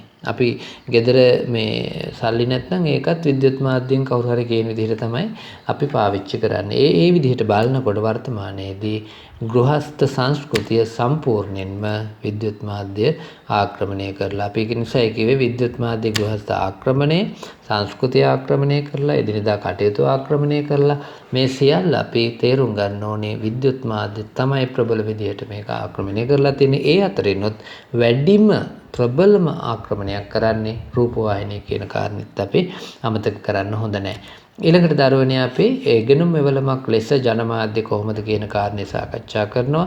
සාමාන්‍යයෙන් අපි දන්නවා අපි දැනුවත්ව භාවිත කළොත් මේක දැලිපිහියක් වගේ. දැලිපිහියක් දැනුවත්ව භාවිත කළොත් ඕනේ නම් රැවුල කපන්නත් නැත්නම් කෙනෙකුගේ බෙල්ල කපන්නත් පුළුවන්. ඒ නිසා ජනමාධ්‍යත් එහෙමයි දැනුවත්ව භාවිත කළොත් ඉතා සුපිරි අපේ වචනේ කො සුපිරි ඉගෙනුම් මාධ්‍යයක්. අපිට තා බහුල තොරතුරු මේකෙන් ලැබෙනවා. ඉගෙන ගන්න දේවල් අනන්තයි අප්‍රමාණයි ජනමාධ්‍ය තුල. හැබැයි අපි දැනුවත්ව භාවිත කළොත් අපි නොදැනුවත්ව අපි අයාලේ අන්ධ විදිහට භාවිත කළොත් අපි නොදැනුවත්වම මාධ්‍යයේ ඒ ව්‍යාපාරිකයන්ගේ උගුලට අහු වෙලා මාධ්‍යට ඕන දෙයට අපි නැට වෙන්න පටන් ගන්නවා. නේද? ජනමාධ්‍ය සතුව තියෙනවා දරුවනේ ඉතා විශාල ශක්තියක් උගන්වන්න දෙයක්. ඒකට හේතුව තමයි මේකේ තියෙන ආකර්ෂණීය බව. දැන් ඔබ දන්නවා රූපවාහිනියේ මේ දවස්වල එක එක වැඩසටහන් ශිෂ්‍යත්ව වැඩසටහන් අධ්‍යාපනික වැඩසටහන් මේ දවස්වල channel I නාලිකාවත් පාවිච්චි කරලා රජය පවා යම් යම් ඉගෙනීම් කටයුතු වල නිරත වෙනවා. එතකොට දැන් ඔවුන් ඇයි එහෙම කරන්නේ? මේ ජනමාධ්‍යට පුළුවන් මිනිස්සුන්ට උගන්වන්න. එහි තියෙන ආකර්ෂණීය ස්වභාවය නිසා රූපවාහිනියට පුළුවන්, ගුවන්විදුලියට පුළුවන්. දැන් මම ගුවන්විදුලිය හරහා මේ දවස්වල රේඩියෝ ගුරුවරයා හරහා සිටි FM නාලිකාවෙන් ඔබට මේ විෂය කරුණු උගන්වන්නේ. ඊළඟට පුවත්පත් වලින් සමහර විෂය කරුණු උගන්වනවා. ඊළඟට ජනමාධ්‍ය කරුවන් ජනමාධ්‍ය ඉගෙනුම් වටිනාකම් විනාශ කරලා වර්තමානයේ. ඒ කියන්නේ ජනමාධ්‍ය කරුවෝ ඒකෙන් මේ ඇත්තටම ජනමාධ්‍ය වේදීන් ඔය වැඩේ කරන්නේ නැහැ. ජනමාධ්‍ය වේදීන් නම් නවදැනුම ගොඩනගනවානේ සමාජය තුළ. නමුත් මේ ජනමාධ්‍ය කරුවෝ කරන්නේ කවුරු හරි දැන් අපි හිතමු මහින්ද රාජපක්ෂ මහත්තයා ටොයිලට් යන ගමන් ඔක් කැමරාවල් ළඟ ගිහින් ඒක දානවා ප්‍රවෘත්ති වලට. ඒවා තමයි ප්‍රවෘත්ති තියෙනවා. ඔය කොහේ හරි බොරුවක් කියන වොයිස් කට් එකක් අරගෙන ඒවා තමයි ප්‍රවෘත්ති. එතකොට ප්‍රවෘත්ති ඇතුලේ මේ දැනුම ගොඩනගන්න ඕනි කියන කාරණේ. ඉගෙනුම් මෙවලමක් විදිහට මේ මාධ්‍ය භාවිත කරන්න ඕනි කියන කාරණේ මාධ්‍ය කරුවන් විසින් දැන් බැහැර කරලා තියෙන නිසා දැන් යම් අවුලක ඉන්නවා වර්තමානයේදී ජනමාධ්‍ය තුල මාධ්‍ය තුල මේ ඉගෙනුම් මෙවලමක් විදිහට භාවිත කිරීම ටිකක් ඇත්තටම අඩු වෙලා තියෙනවා. ඊළඟට මේ භාෂාව කියන කාරණේ මාධ්‍ය ඇතුලේ මේ ඉගෙනුම් මෙවලමක් විදිහට ඉතා ප්‍රබල අවස්ථාවක්. ඒ කියන්නේ මේ භාෂාව හොඳින් දන්න කෙනෙකුට භාෂාව මේ කියන්නේ හොඳින් දන්න කෙනෙකුට හොඳින් ඉගෙන ගන්න පුළුවන්. සහ භාෂාව ඉගෙන ගන්නත් අපිට මාධ්‍ය ඉතා ප්‍රබල උපකරණයක් විදිහට පාවිච්චි කරන්න පුළුවන්. දැන් කෙනෙකුට ඒකට හේතුව තමයි හිතනකො චිත්‍රපටයක්. දැන් මම දෙමළ භාෂාව ඉගෙන ගන්නවා. මම දෙමළ චිත්‍රපටයක් බලනවා. එතකොට මට දෙමළ භාෂාව ඒ චිත්‍රපටය හරහා ඉගෙන ගන්න හරි ලේසියි. මේ ජනමාධ්‍ය හරහා භාෂාව ඉගෙන ගන්න ටිකක් ලේසියි පුද්ගලයෙකුට ඉගෙන ගන්නවට වැඩිය. මොකද භාවිතයත් එක්කනේ ඉගෙන ගන්න. ඒ නිසා ඊළඟට මේ පුද්ගලයෙක් හරි නැත්නම් පුද්ගල සමූහයක් හරි නේද? ඔහු සමාජානුයෝජනය කරන්න, ඔහු සමාජයට හුරු කරන්න කලින් නම් සමාජානුයෝජනය කරේ අම්මා තාත්තා නේද? අයියලා අක්කලා ගුරුවරු ඒගොල්ලෝ හරහා. දැන් ඇත්තටම අපි සමාජානුයෝජනයේ බාර දීලා තියෙනවා කාටද? ජනමාධ්‍යට. ඒ නිසා ජනමාධ්‍ය ඉගෙනුම් මෙවලමක් විදිහට සමාජානුයෝජන ක්‍රියාවලියටත් පාවිච්චි කරන්න පුළුවන්. ඊළඟට පුද්ගලයෙකුට මේ අර විධිමත් පොතේ පතේ විෂය කරුණු උගන්වනවා වෙනුවට ඔය අවිධිමත් ක්‍රමවලට වෛද්‍ය විද්‍යාත්මක ක්‍රම ආරක්ෂණ ක්‍රම දැන් ඩෙන්ගු කොරෝනා වසංගතයෙන් මිදෙන විදිහ මේ දවස්වල ඊට කලින් ඩෙන්ගු වසංගතයෙන් මිදෙන විදිහ පිළිබඳ අපිට අවිධිමත් විදිහට යම් යම් ඉගැන්වීම් කටයුතු ජනමාධ්‍ය හරහා කළා. ඒ නිසා අවිධිමත් ක්‍රමයට උගන්වන්නත් ඉතාම හොඳ ක්‍රමයක් ජනමාධ්‍ය මාධ්‍ය නැත්නම් මේ මාධ්‍ය භාවිත කිරීම.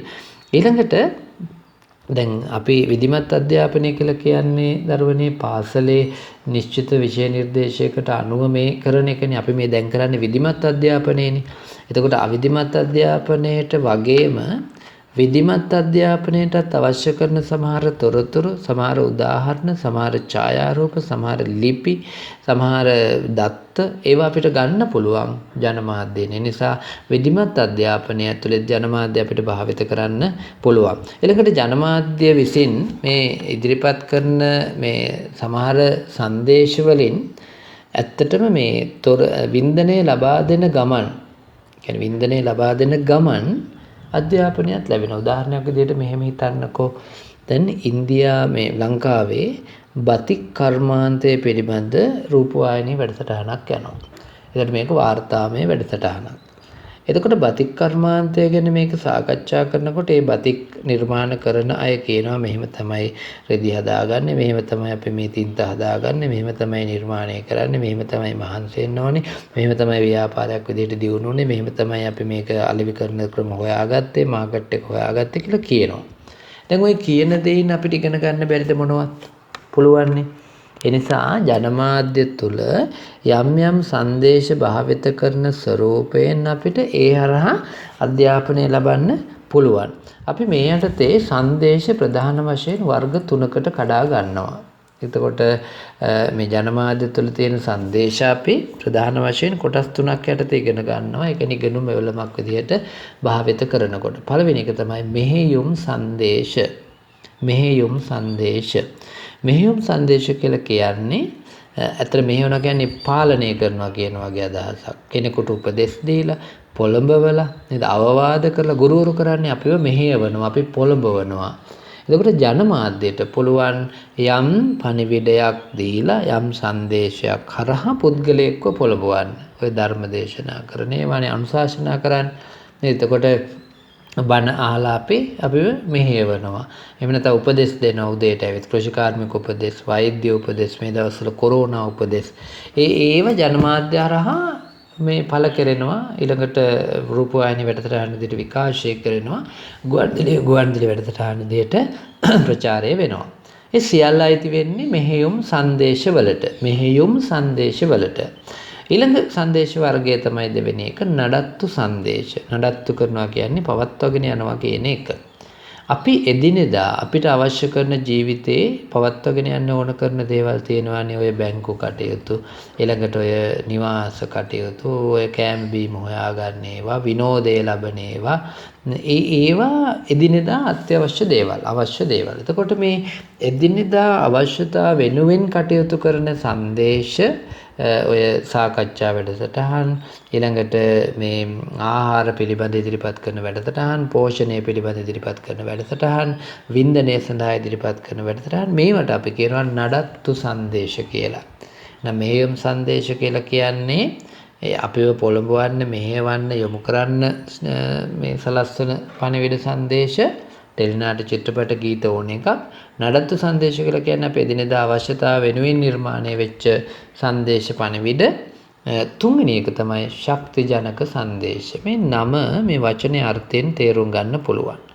ඒ කියන්නේ ග්‍රාහකයා තුළ යම් ශක්තියක් ඇති කරවන, ග්‍රාහකයා තුළ යම් දුර්වලකමක් තිබුණොත් ඒ දුර්වලකම නැති කරලා ඔහුට සමාජය තුළ ජීවත් වෙන්න අවශ්‍ය කරන ඒ ධෛර්යය ලබා දෙන අන්න ඒ වගේ සංදේශවලට අපි කියනවා ශක්තිජනක සංදේශ කියලා. සාමාන්‍යයෙන් මේ සමාජය තුළ සබඳතා වර්ධනය කරන්න පුළුවන් විදිහේ මානසිකව වැටිච්ච පුද්ගලයෙක්ව මානසිකව යලි ශක්තිමත් කරලා ඔවුන්ට විනෝදය දීලා විනෝදය මගින් පුද්ගලයාගේ මනස ශක්තිමත් කරලා ඔහු නැවත සංවර්ධනය කරන්න පුළුවන්, ඉගෙන ගන්න පුද්ගලයෙක් බවට පත් කරන්න. මනසින් කඩා වැටිච්ච කෙනෙකුට යම් චිත්‍රපටයකින් පුළුවන් මනස හදාන්න, ගීතයකින් පුළුවන් මනස හදාන්න, ටෙලිනාට්‍යයකින් පුළුවන් ඒ පුද්ගලයාගේ මනස හදාන්න. අන්න ඒකට අපි කියනවා ශක්තිජනක සංදේශ කියලා. එහෙනම් මෙහෙයුම් සංදේශ කියන්නේ පුද්ගලයෙක්ව පොළඹවන සුළු සංදේශ. උදාහරණ ඕන තරම් තියෙනවා. නඩත්තු සංදේශ කියන්නේ දිනදා අවශ්‍යතාව වෙනුවෙන් සිදු කරන සංදේශ. ඒකෙත් උදාහරණ ඔබ දන්නවා. ශක්තිජනක සංදේශ කියන්නේ යම් කිසි පුද්ගලයෙක්ව යලි ශක්තිමත් කරන ගීත, ටෙලිනාට්‍ය වගේ දේවල්. එතකොට අපි මේ කතා කළේ යම් ඉගෙනුම් මෙවලමක් විදියට මාධ්‍ය භාවිත කරනවා නම් අපි ඒක ඇතුලේ ප්‍රධාන වශයෙන් මේ සංදේශ වර්ග 3 අඳුන ගන්න ඕනේ. එතකොට අපිට හරි ලේසියි. ඊළඟට 11.2.4 කියන අනුමාත්‍රකාව ජනමාධ්‍ය සහ සමාජීය පුද්ගල න්‍යාය පත්‍රය කියන එක. ඇත්තටම මේ පුද්ගලයෙකුට සමාජය තුළ න්‍යාය පත්‍රයක් සකස් වෙන්නේ ඒ පුද්ගලයාගේ වැදගත්කම වටිනාකම අනුව. එතකොට මේ න්‍යාය පත්‍රය අපි කලින් කිව්වනේ අර ජනමාධ්‍ය ගෘහස්ත ආක්‍රමණයක් සිද්ධ කරලා තියෙනවා කියලා. මේ ගෘහස්ත ආක්‍රමණයේදී ඇත්තටම සිද්ධ වුණේ පුද්ගලයාගේ දිනදා කටයුතු ජනමාධ්‍ය විසින් හසුරවන්න ගත්ත එකනේ. එතකොට ජනමාධ්‍ය පුද්ගල න්‍යාය පත්‍රය සමාජය තුළ වෙනස් කරලා තියෙන්නේ නේද? එතකොට ජනමාධ්‍යට ඒ තරම් බලයක් ප්‍රබලකමක් තියෙනවා. සාමාන්‍යයෙන් මේ ජනමාධ්‍ය භාවිතය නිසා ගෘහස්ත සංස්කෘතිය වෙනස් වුණු බව අපි කතා කරනකොට කිව්වා මේක ගෘහස්ත සංස්කෘතියේ කොටසක් බවට පත් වෙලා කියලා. නේද? එතකොට එදිනෙදා අපි සිදු කරන දේවල් ඇත්තටම අර රූපවාහිනිය ගුවන් විදුලිය කියන විදිහට තමයි කරන්නේ. නැගිටින එක, නිදා ගන්න වෙලාව, කන බොන එක සියල්ලම. ඊළඟට මේ පුද්ගලයන්ට එමත් නැත්නම් මේ සමාජයට කිසිදු ප්‍රයෝජනයක් නැති නිස්සාරු දේවල් ජනමාධ්‍ය තුල ඕන තරම් තියෙනවා. එතකොට අර පුද්ගලයා එදිනෙදා ජීවිතේ කිසි පළකට කිසි වැඩකට නැති දේවල් Tamanගේ න්‍යාය පත්‍රයට ඇතුළත් කරලා තියෙනවා. උදාහරණයක් විදිහට ගත්තොත් ඔය සමහර වින්දනීය දේවල් කෝපි චැට් හරි එහෙම නැත්නම් චැට් ඇන්ඩ් මියුසික් හරි එහෙම නැත්නම් මෙලෝරාක් නැති ඔය රියැලිටි වගේ දේවල් හරි ඔහේ මිනිස්සු කන බොන දේවල් ඒගොල්ලන්ගේ පුද්ගලික දේවල් කතා කරනවා අපි කට අරගෙන බලාගෙන ඉන්නවා. ඉතින් අපේ න්‍යාය පත්‍රයට අපි ඒවත් දාගෙන තියෙනවා. ඒකත් ජනමාධ්‍ය විසින් සිදු කරන දෙයක්. ඊළඟට මේ මාධ්‍ය විසින්ම සමාජ සහ පුද්ගල න්‍යාය පත්‍රය ගොඩනගනවා. ඒකෙදි මේ අර දේශපාලකයින්ට පාලකයින්ටත් අවශ්‍යතාවක් තිබුණොත් ඔවුන් විසින් ජනමාධ්‍ය හරහා පුද්ගලයාගේ එදිනෙදා ජීවිතය වෙනස් කරනවා ඔවුන්ගේ වාසිය සඳහා. මොකද ලංකාවේ සහ ලෝකේ බොහෝ රටවල දේශපාලකයෝ පරහිතකාමී නෑ. Taman ගැනනේ හිතන්නේ. නේද? ඒ නිසා ඔවුන් ඇත්තටම දේශපාලකයෝ නෙවෙයි දේශපාලන ව්‍යාපාරිකයෝ. ඒ නිසා ඔවුන් මාධ්‍ය පාවිච්චි කරනවා ඔවුන්ගේ අවශ්‍යතා ඉටු කර ගැනීම සඳහා. ඇත්තටම පුද්ගලයාගේ ස්වාධීනත්වයට මොකද උනේ? සම්පූර්ණයෙන් හානි වෙලා. දැන් ජනමාධ්‍යයට ඕන විදිහට නම් අපි කන්නේ බොන්නේ. ජනමාධ්‍යයට ඕන දෙයක් නම් අපි ගමන් බිමන් යන්නේ. ජනමාධ්‍යයට ඕන දෙයක් නම් අපි අපේ පුද්ගලික ජීවිතය හදාගෙන තියෙන්නේ. අපේ ස්වාධීනත්වය දැන් ඇත්තටම ඇත්තේම නැති තරම්.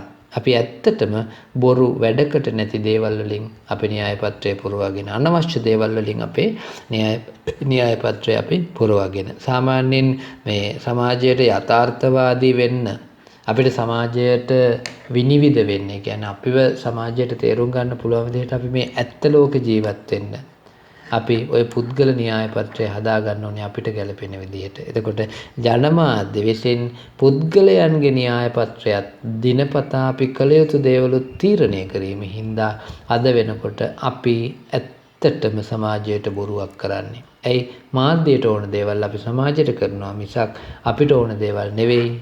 අපි න්‍යාය පත්‍රයට ඇතුළත් කරගෙන තියෙන නිසා ජනමාධ්‍ය සමාජීය පුද්ගල න්‍යාය පත්‍රය සකස් කිරීම වෙනස් කිරීම කියන සියලු දේවල් දැන් කරනවා. ඒ නිසා මේ කාරණේ සරලව තේරුම් ගන්න මහා ලොකුවට යන්න එපා. මේ දැන් ඔබට වෙලාවකට හිතෙනවා ඇති මේ මාධ්‍ය සාක්ෂරතාව යටතේ අපි මෙච්චර වෙලා සාකච්ඡා කරපු සියලු දේවල් එකයිමනේ කියලා. ඔය එකයිම තමයි ඉතින් මේ කතා කරන මාතෘකාවේ සමහර තැන්වලට අනුව තමයි අපි කරුණු වෙනස් කරගන්නේ. නැත්නම් ඇත්තට මෙතන තම පුංචි දෙයක් මේ සාක්ෂරතාව සම්පූර්ණ පාඩමේම අපිට ඉගෙන ගන්න තියෙන්නේ.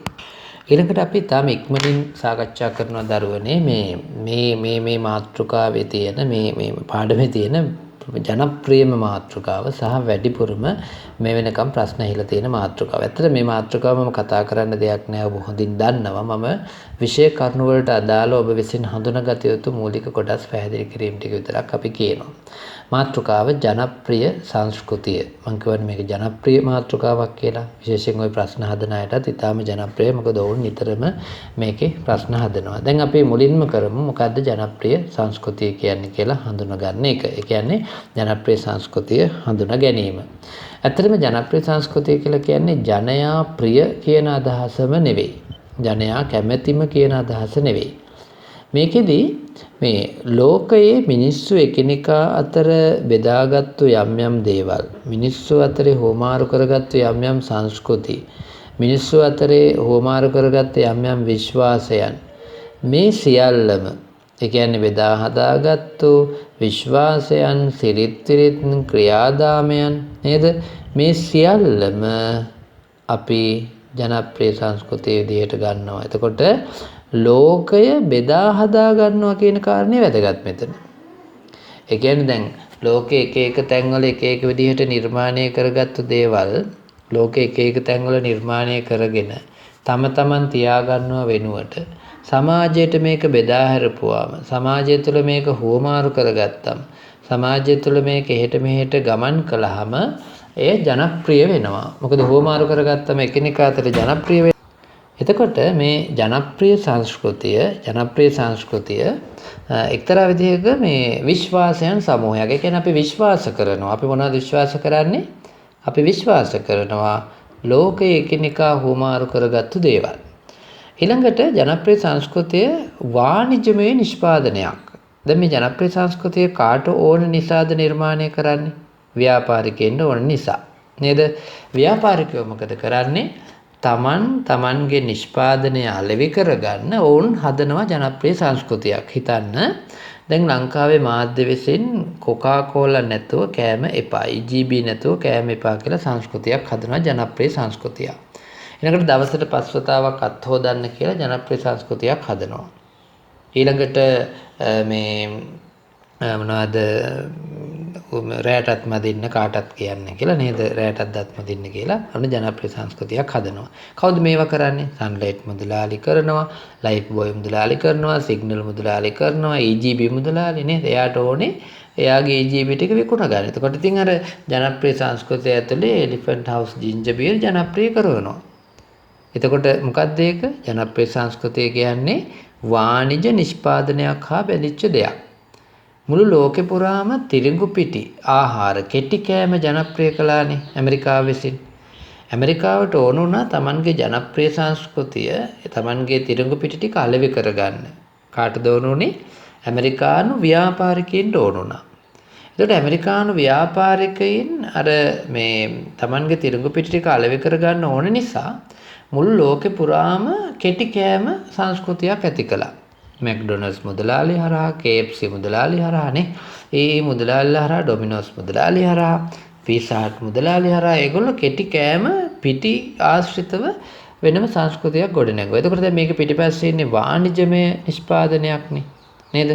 එතකොට ජනප්‍රිය සංස්කෘතිය කියලා කියන්නේ අර ව්‍යාපාර විසින් නිර්මාණය කරලා මාධ්‍ය පාවිච්චි කරලා ජනතාව තුළ ජනප්‍රිය කරවලා ඒ හැමෝම එකතු කරගෙන භාණ්ඩ සහ සේවා ජනයා තුළට යොමු කරලා හදපු දෙයක්. ඇත්තටම ඒ භාණ්ඩ හා සේවා එක්ක බැඳිච්ච සමාජ සංස්කෘතියක් මේක ඇතුලේ තියෙනවා. ඒ කියන්නේ අර විකුණන්නේ භාණ්ඩ හා සේවා තමයි. විකුණන්නේ භාණ්ඩ හා සේවා තමයි. නමුත් ඒ භාණ්ඩ හා සේවා අතරේ ඕන් සංස්කෘතියක් ගොඩනගලා තියෙනවා. එතකොට මේ සංස්කෘතිය අපි ජනප්‍රිය සංස්කෘතිය විදිහට හඳුනා ගන්නවා.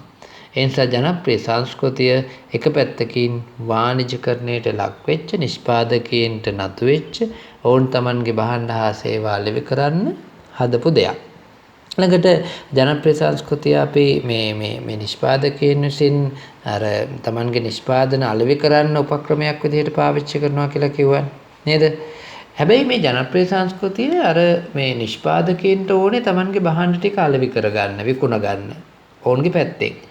ග්‍රාහකයාගේ පැත්තෙන් අපිට ඕනේ හේතුව අපිත් ඉතින් මේක බාර ගන්නවානේ. අපේ ජනප්‍රිය සංස්කෘතිය අපි මේක බාරගත්තේ නැත්නම්, කොකාකෝලා අපි බිව්වේ නැත්නම්, EGB අපි බිව්වේ නැත්නම්, අපි දවසට 5 වතාවක් අත් හේදුවේ නැත්නම්, ලයිෆ් බෝයි මුදලාලට බැහැනේ බල්ට එක විකුණ ගන්න.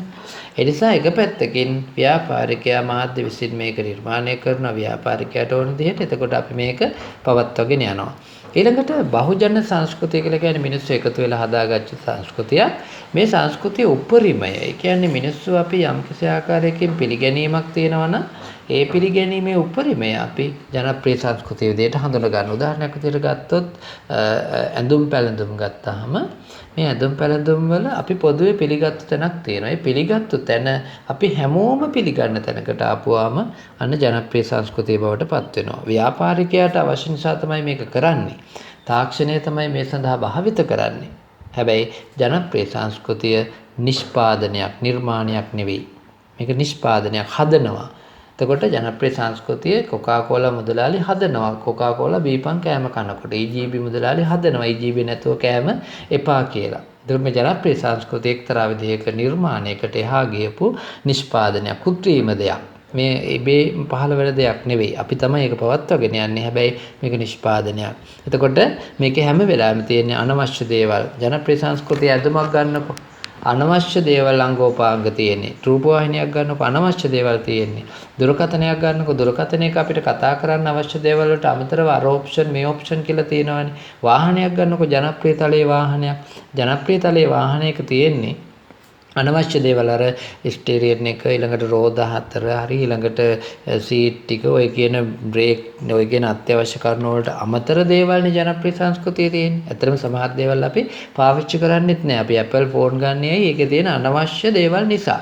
ඒවා අතිරික්තයන් ඇත්තටම. කලිසමක් ගන්න ජනප්‍රිය කලිසම් වල සාක්කු 7-8ක් තියෙනවා. ඒ සාක්කු වැඩක් නැහැ. ඕනේ නැහැ. ඕනේ නැති දේවල්. ඔය සමහරුන්ගේ ඇඳුම් වලත් අර මෙහෙන් කෑලි තියෙනවා ජනප්‍රිය සංස්කෘතිය හැටි. අතිරික්තයන් සහිතයි. වැඩි දේවල් තියෙන ජනප්‍රිය සංස්කෘතිය. මේක ඉතා පහසුවෙන් අපිට පරිභෝජනය කරන්න පුළුවන්. ඇයි මේක නිර්මාණාත්මකව ඉතා ආකර්ශනීයව නිර්මාණය කරන නිසා. ඒ නිසා ජනප්‍රිය සංස්කෘතිය එක්තරා ජනප්‍රිය අර සමාජයේ පොදුවේ පිළිගත්තු සහ අපි ආකර්ෂණයට ලක්වන තැනක්. ඒ නිසා දරුවනේ මේ ජනප්‍රිය සංස්කෘතිය මාතෘකාවෙන් ප්‍රශ්න ටිකක් වැඩිපුර ඇහෙනවා. අපි මේකේ තව කොටස් කීපයක් තියෙනවා. අපි ඒකත් සාකච්ඡා කරමු. අපි දැනට කළේ ජනප්‍රිය සංස්කෘතිය හඳුනගන්න එක විතරයි. අපි ඊළඟට සාකච්ඡා කරන්න සූදානම් වෙන්නේ මාධ්‍ය වෙළඳපොලේ ක්‍රියාකාරීත්වය කියන කාරණේ. දැන් අපි සාකච්ඡා කරමින් ඉන්නේ ජනප්‍රිය සංස්කෘතිය කියන මාතෘකාව. අපි යටතේ ජනප්‍රිය සංස්කෘතිය මොකක්ද කියන එක සරලව හඳුනගත්තා. ඊළඟට මාධ්‍ය වෙළඳපොලේ ක්‍රියාකාරීත්වය. ඇත්තටම මාධ්‍ය කියන්නේ වර්තමානයේදී තනිකරම වෙළඳපොලක්. ඒ කියන්නේ සියලු කටයුතු වලදී වෙළඳපොලක්. එක පැත්තකින් මාධ්‍ය තුල වෙළඳපොලක් තියෙනවා පාරිභෝගිකයන් සහ නිෂ්පාදකයන් අලෙවිකරුවන් හමුවන සහ මාධ්‍ය කියන්නේ ඇත්තටම වෙළඳපොලක් තමයි. අපි බලමු මේ ජනප්‍රිය සංස්කෘතිය ඇතුලේ මාධ්‍ය වෙළඳපොල කොහොමද ක්‍රියාත්මක වෙන්නේ කියලා. දැන් මාධ්‍ය වෙළඳපොල ව්‍යාපාරිකයා සහ පාරිභෝගිකයා අතර ගනුදෙනුවකින් සිද්ධ වෙන්නේ. දැන් ව්‍යාපාරිකයයි පාරිභෝගිකයයි ව්‍යාපාරිකයා Tamanගේ භාණ්ඩය පාරිභෝගිකයාට අලෙවි කරනකොට තමයි එතන වෙළඳපොලක් හැදෙන්නේ. එතකොට පාරිභෝගිකයා ඒ භාණ්ඩ මිලදී ගන්න ඕනේ. දැන් අපි හිතමු මෙහෙම. මම සබන් වර්ගයක් හදනවා. සබන් වර්ගය හදලා මේ සබන් වර්ගය මට විකුණ ගන්න නම් පාරිභෝගිකයෝ මේ සබන් මිලට ගන්න ඕනේ. එතකොට ඒ සබන් පාරිභෝගිකයෝ මිලට ගන්නේ නැත්නම් මට සිද්ධ වෙනවා ඒ සබන් විකුණන්න තැනක් හොයාගෙන පොලක් හරි ඉරිදා පොල කියලා කියන්නේ. ඉරිදා පොලට ගිහින් ඒ සබන් ටික විකුණන්න වෙනවා. එතකොට ඒත් මිනිස්සු ගන්න නැත්නම් මට මොකක් හරි වෙළඳපොලක් හොයා ගන්න වෙනවා Tamanගේ භාණ්ඩේ විකුණ ගන්න. ඇත්තටම මේ මාධ්‍ය කරන්නේ අර ව්‍යාපාරිකයාට Tamanගේ භාණ්ඩ සහ සේවා විකුණ ගන්න වෙළඳපොලක් හදලා දෙනවා Tamanගේ රූපවාහිනිය තුල, Tamanගේ ගුවන්විදුලිය තුල, Tamanගේ පුවත්පත තුල. එතකොට අර ඒ මාධ්‍යයට එන පාරිභෝගිකයා ඒ නිෂ්පාදකයාගේ භාණ්ඩ මිලට ගන්නවා. මේක තමයි මාධ්‍ය වෙළඳපොළ ක්‍රියාත්මක වන ආකාරය. ව්‍යාපාරිකයයි පාරිභෝගිකයයි දෙන්නට හම්බෙන්න තැනක් නැත්නම් ව්‍යාපාරික ස්ථානයක් හදලා දීලා තියෙනවා මාධ්‍ය විසින්. ඒ නිසා ඇත්තටම මාධ්‍ය වෙළඳපොළක ආකාරයට තමයි කටයුතු කරන්නේ. ඊළඟට මාධ්‍ය වෙළඳපොළ මේ ලාභ පරමාර්ථයෙන් තමයි ක්‍රියාත්මක වෙන්නේ. දැන් මාධ්‍ය වෙළඳපොළ හරි දරුණුයි. දරුණුයි කියන්නේ ඔවුන්ට අදාළ නැහැ සදාචාරය, ඔවුන්ට අදාළ නැහැ සිරිත්, ඔවුන්ට අදාළ නැහැ සංස්කෘතිය. මම සරල උදාහරණයක් කියන්නම්. මේ ඊයේ පෙරේදා දවසක අපි දැක්කා කොකාකෝලා පියෝ බෙවරේජස් ආයතනයේ කොකාකෝලා ආයතනයේ ඇඩ් එකක් ශ්‍රී ලංකාවේ. ඒ ඇඩ් එකේ තිබුණේ ලංකාවේ අම්මයි දුවයි දෙන්න කොකාකෝලා බෝතලයක් අරගෙන ඒක ෆ්‍රිජ් එකෙන් අරගෙන දැන් බොන්න ලෑස්ති වෙනවා. එතකොට අම්මා දුවට කියනවා දුවේ මේ කෝප්ප වීදුරුවක් අරන් ඉන්න. දුව යනවා වීදුරුවක් ගේන්න. ඒක අරගෙන ඇවිත් ට්‍රේ එකත් අරගෙන දැන් බොන්න ලෑස්ති වෙනකොට පිටිපස්සෙන් ගුඩස් ගුඩස් ගුඩස් ගුඩස් ගාලා සද්දයක් ඇහෙනවා. ඒ කියන්නේ අර ෆ්‍රිජ් එකේ තිබුණු කොකාකෝලා එක කෙනෙක් අරගෙන බොනවා හොරෙන්. කවුද මේ බොන්නේ? තාත්තා. දැන් මේ නිෂ්පාදකයා කියන්න හදන්නේ මේ කොකාකෝලා රහ හැමෝටම දැනෙනවා කියන එක. නමුත් මෙතන සිද්ධ වෙන්නේ මොකද්ද? ඕන් අපේ රටේ සදාචාරය අපේ රටේ සංස්කෘතිය පිළිබඳ අල්ප මාත්‍රයක දැනුමක් තිබිලා නැහැ. ඇයි? ලංකාවේ Tamanගේ නෝනයි දුවයි දෙන්න බොන්න හදන දෙයක් බලෙන් හොරෙන් අරගෙන බොන තාත්තලා නැහැ. නේද? මම කියන්නේ අරක්කු බොන එකක් ගැන නෙවෙයි, කන බොන තාත්තලා නැහැ. ඒකට දරුවන්ට තියෙන දෙයක් අරගෙන හොරෙන් කන තාත්තලා ඉන්න විදියක් නැහැ අපේ සංස්කෘතිය ඇතුලේ. ඇත්තට මෙතනදී වෙන්නේ මාධ්‍ය වෙළඳපළ අර සංස්කෘතිය සදාචාරය කියන කාරණේ සම්පූර්ණයෙන් බැහැර කරනවා. ඒ වෙනුවට Tamanගේ ලාභය වැඩි පරමාර්ථය. දැන් බොරු කියන්නේ කියන එකත් අපේ සංස්කෘතිය ඇතුලේ තියෙන දෙයක් නේ. නමුත් සමහර විටි බිව්වම මෙහෙම මේ කෙට්ටු වෙනවා, මෙහෙම ඇඟ හැඩ වෙනවා, මෙහෙම සුදු වෙනවා කියනවා ක්‍රීම් ගාපුවම තනිකර බොරු. සමහර වෛද්‍යවරු විදිහට වෙස්සලා ගත්තු අය වෛද්‍යවරු වගේ උපදෙස් දෙනවා වෙලෙන්දැන්වීම් වල. මේවා සදාචාර විරෝධී. ඒ නිසා සදාචාරයේ සිරිත් වගේ දේවල් මේ මාධ්‍ය වෙළඳපළට ඒ තරම් වැදගත් නෑ. මොකද ඔවුන්ගේ ලාභය තමයි එකම පරමාර්ථය බවට පත් වෙන්නේ. මේ මාධ්‍ය වෙළඳපළ අපි හිතන තරම්ම මේ සරල මේ කාරණා වලින් නෙවෙයි ගොඩනැගිලා තියෙන්නේ. උන් විද්‍යාත්මක ක්‍රම අනුව පර්යේෂණ කරනවා, මනෝවිද්‍යාත්මක ක්‍රම අනුව, සිද්ධාන්ත අනුව පර්යේෂණ කරනවා. මම ඒකට උදාහරණයක් කියන්නම්. උදාහරණ වලින් ඔබට පැහැදිලි කරගන්න එක ලේසි මේ කාරණේ.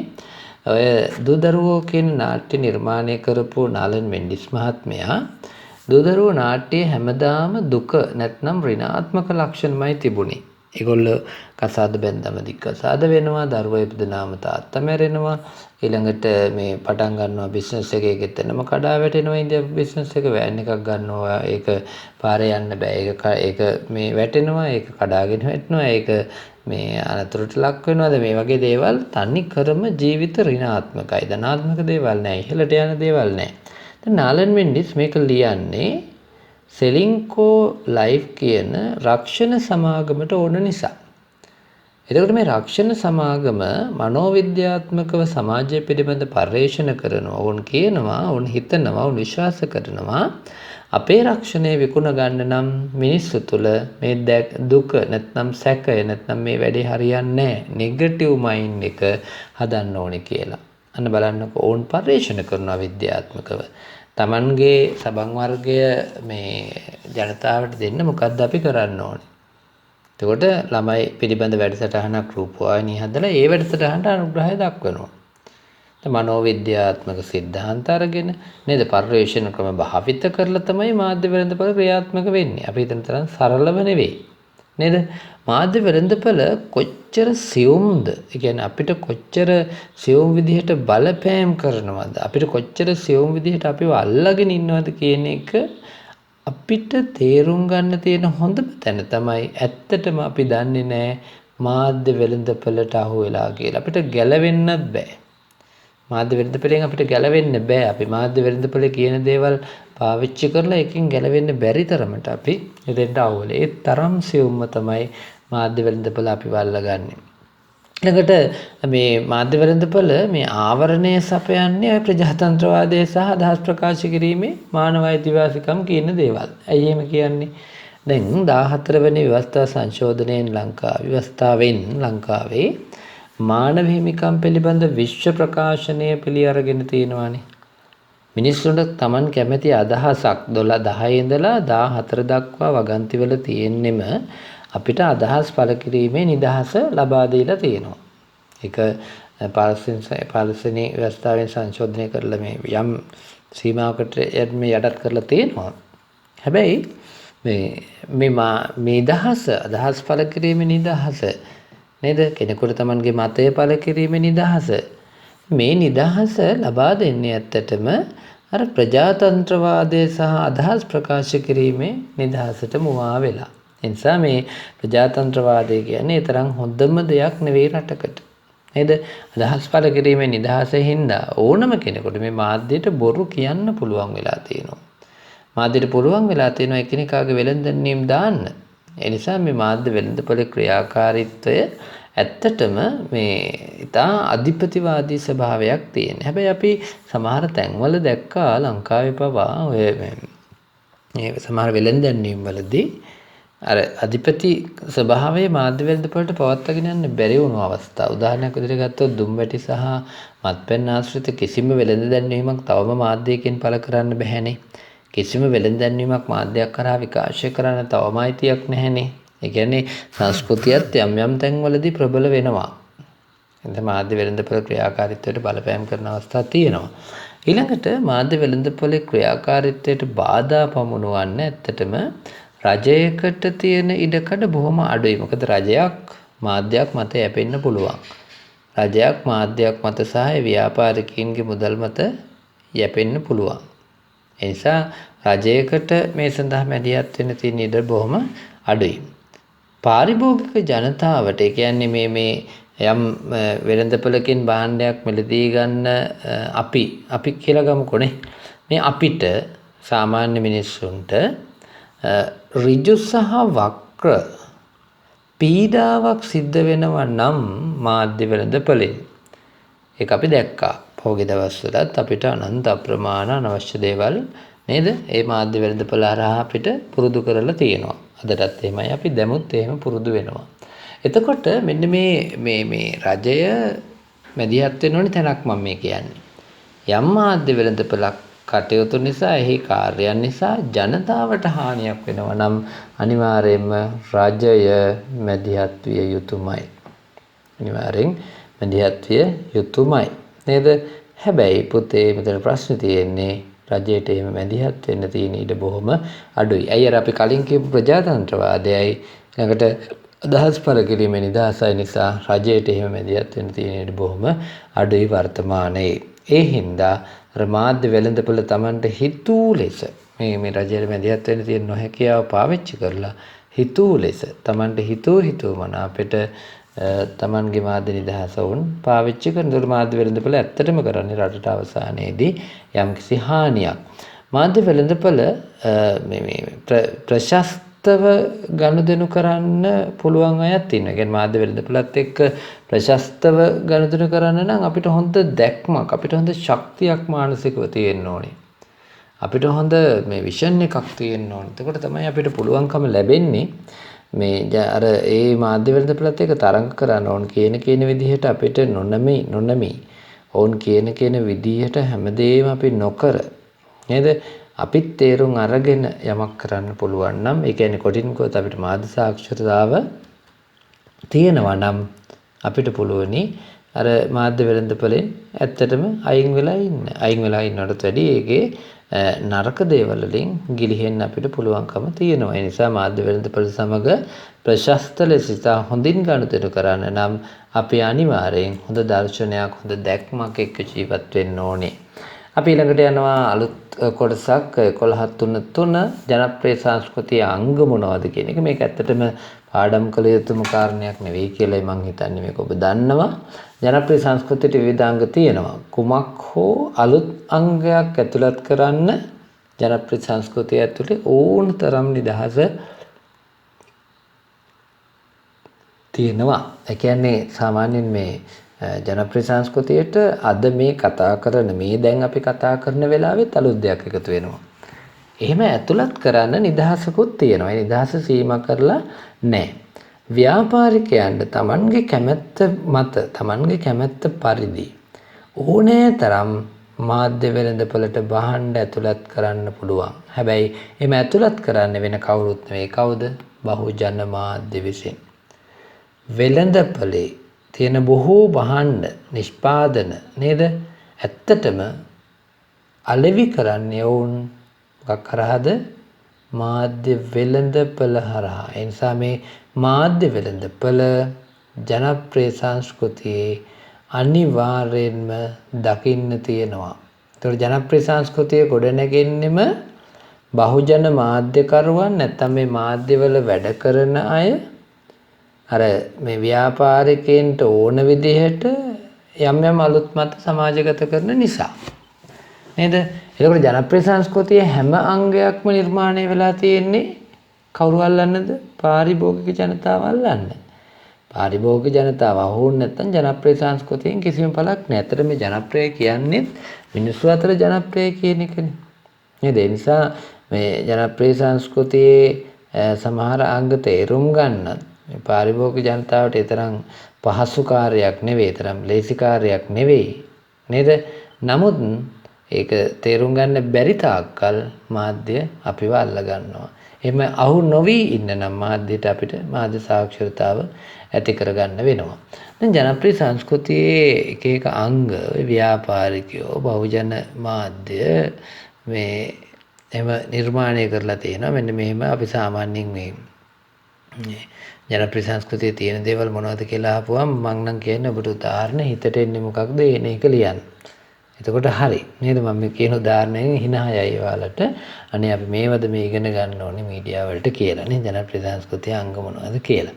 එතකොට මේකෙදී අර මේ බහුජන මාධ්‍ය විසින් නිර්මාණය කරන පාරිභෝගික ජනයා ඒවා බාරගනි. දැන් මේ හරි වැදගත් වචනයක් මේ කියන්නේ බලන්නකෝ. ජනප්‍රිය සංස්කෘතියේ තියෙන විවිධ අංග ව්‍යාපාරිකයන් සහ බහුජන මාධ්‍ය විසින් නිර්මාණය කරන ලද අතර පාරිභෝගිකයා ජනතාව ඒවා බාරගනි. කවුද එතකොට නිර්මාණය කරන්නේ? බහුජන මාධ්‍ය විසින් ජනප්‍රිය සංස්කෘතියේ අංග. ජනප්‍රිය සංස්කෘතිය හරියට මේ තුම්මුල් ප්‍රේමයක් වගේ. එක මුල්ලක ඉන්නවා ව්‍යාපාරිකයෝ, අනිත් මුල්ලේ ඉන්නවා සංනිවේදකයෝ, අනිත් මුල්ලේ ඉන්නවා කවුද? ග්‍රාහකයෝ. ඒතර මේ ඔවුන් තිදෙන අතරේ ව්‍යාපාරිකයන් බහුජන මාධ්‍ය නේද?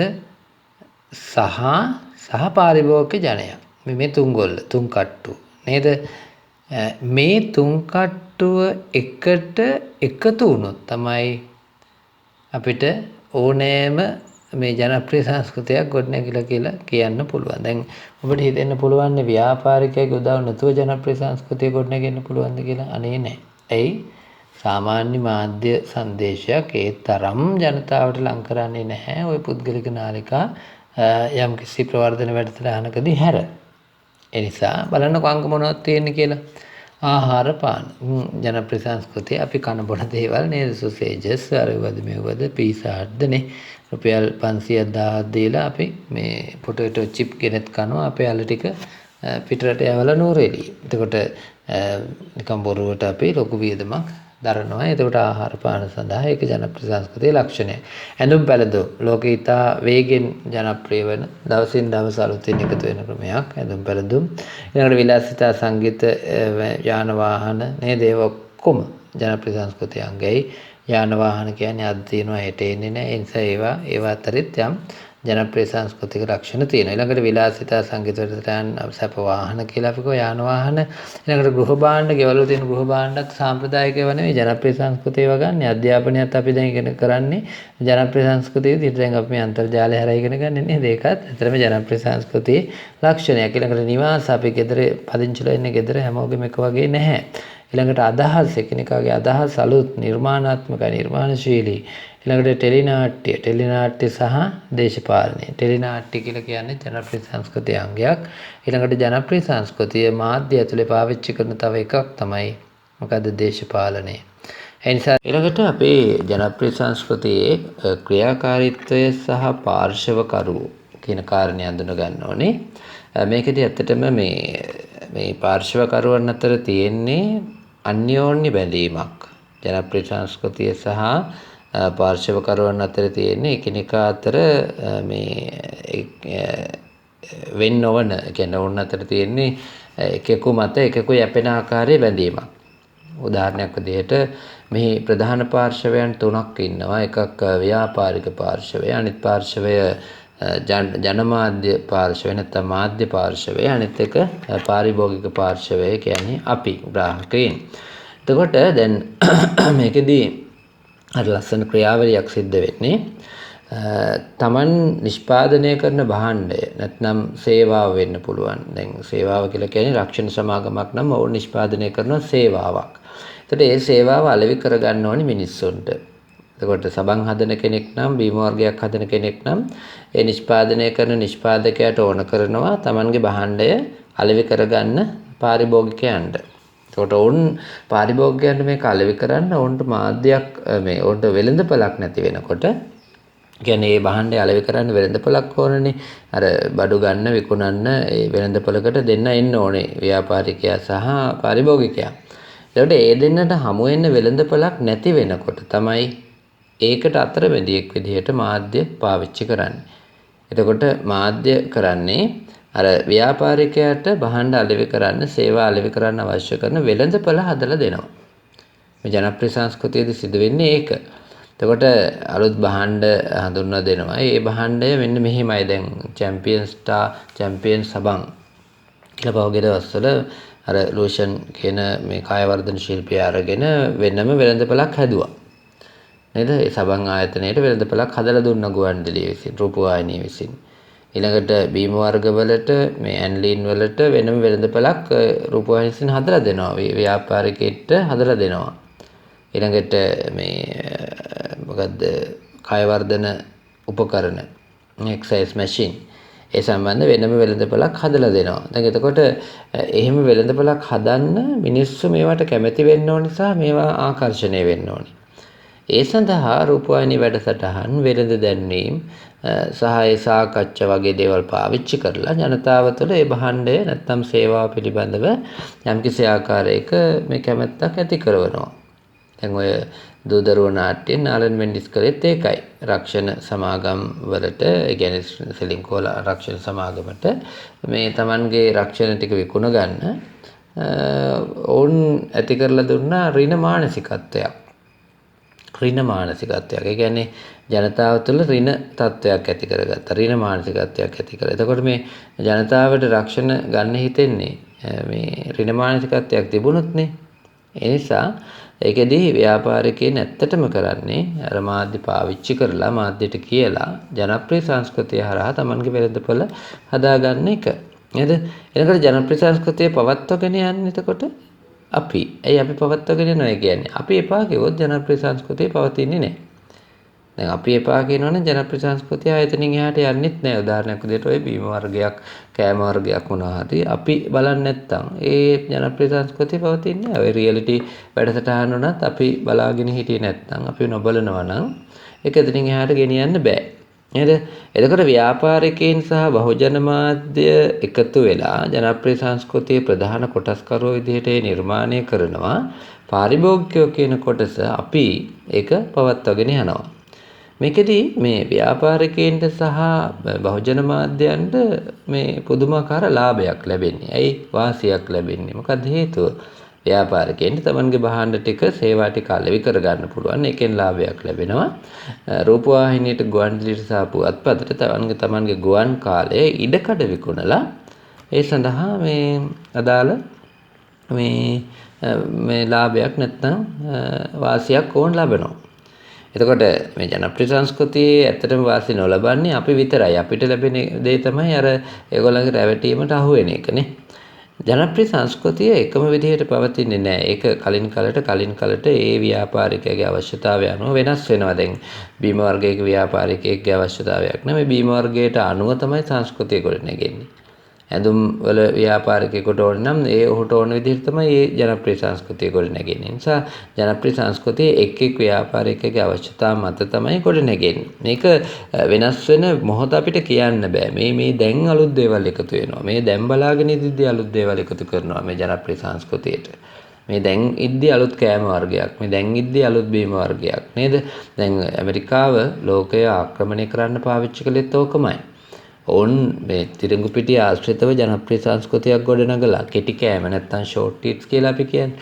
කෙටි කෑම සංස්කෘතියක් ගොඩනගලා Tamanගේ නිෂ්පාදනය අලෙවි කරගත්තා මුළු ලෝකේ පුරා. එතකොට ජනප්‍රිය සංස්කෘතිය හරහා ව්‍යාපාරිකයා ගත්තු ලාභය බලන්නකෝ. ඕන් ගත්තු මේ Tamanගේ අලවිය බලන්නකෝ නේ. එතකොට මේ ජනප්‍රිය සංස්කෘතිය ඇත්තටම පාරිභෝගිකයා ආකර්ෂණීය නිසාම කැමැත්තෙන් බාර ගන්නවා. මේ ජනප්‍රිය සංස්කෘතිය නිකන් ඔහේ හදන්නේ නෑ. ඕන් අපිව ආකර්ෂණය වෙන විදිහට අපිට බලන් ඉදි දැන් Fair and Lovely ඇඩ් එක යනකොට අපි බලන් ඉදි සුදු වෙනවා. ඉතින් සුදු වෙනවා බලන්න. එතකොට ආසයි.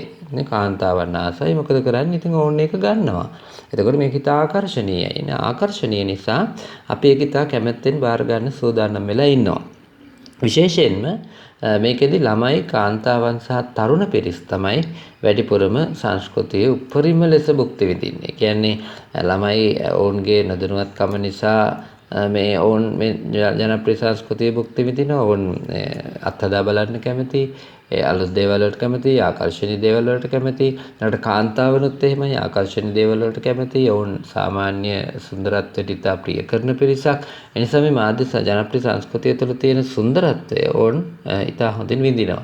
තරුණ පිරිස ටිකක් රැඩිකල්. ඔවුන් අලුත් දේවල් අත්හදා බලන්න, වෙනස් වෙන්න සහ මේ අලුත් දේවල් භාවිත කරන්න කැමති පිරිසක්. එතකොට ඔවුන් ජනප්‍රිය සංස්කෘතිය උපරිම ලෙස භුක්ති විඳිනවා. ජනප්‍රිය සංස්කෘතිය උපරිම ලෙස ඔවුන් භුක්ති විඳිනවා. ඒ නිසා මේ ප්‍රධාන වශයෙන් ළමයි, කාන්තාවන් සහ තරුණ පිරිස් ජනප්‍රිය සංස්කෘතිය උපරිමෙන් භුක්ති විඳිනවා. ඊළඟට මේ අපි අවසාන වශයෙන් සාකච්ඡා කරන්නේ ජනප්‍රිය සංස්කෘතියේ බලපෑම කියන කාරණේ. දැන් ජනප්‍රිය සංස්කෘතිය අපි කලින් කිව්ව විදිහට සමස්ත සමාජයටම ඍජුව බලපානවා.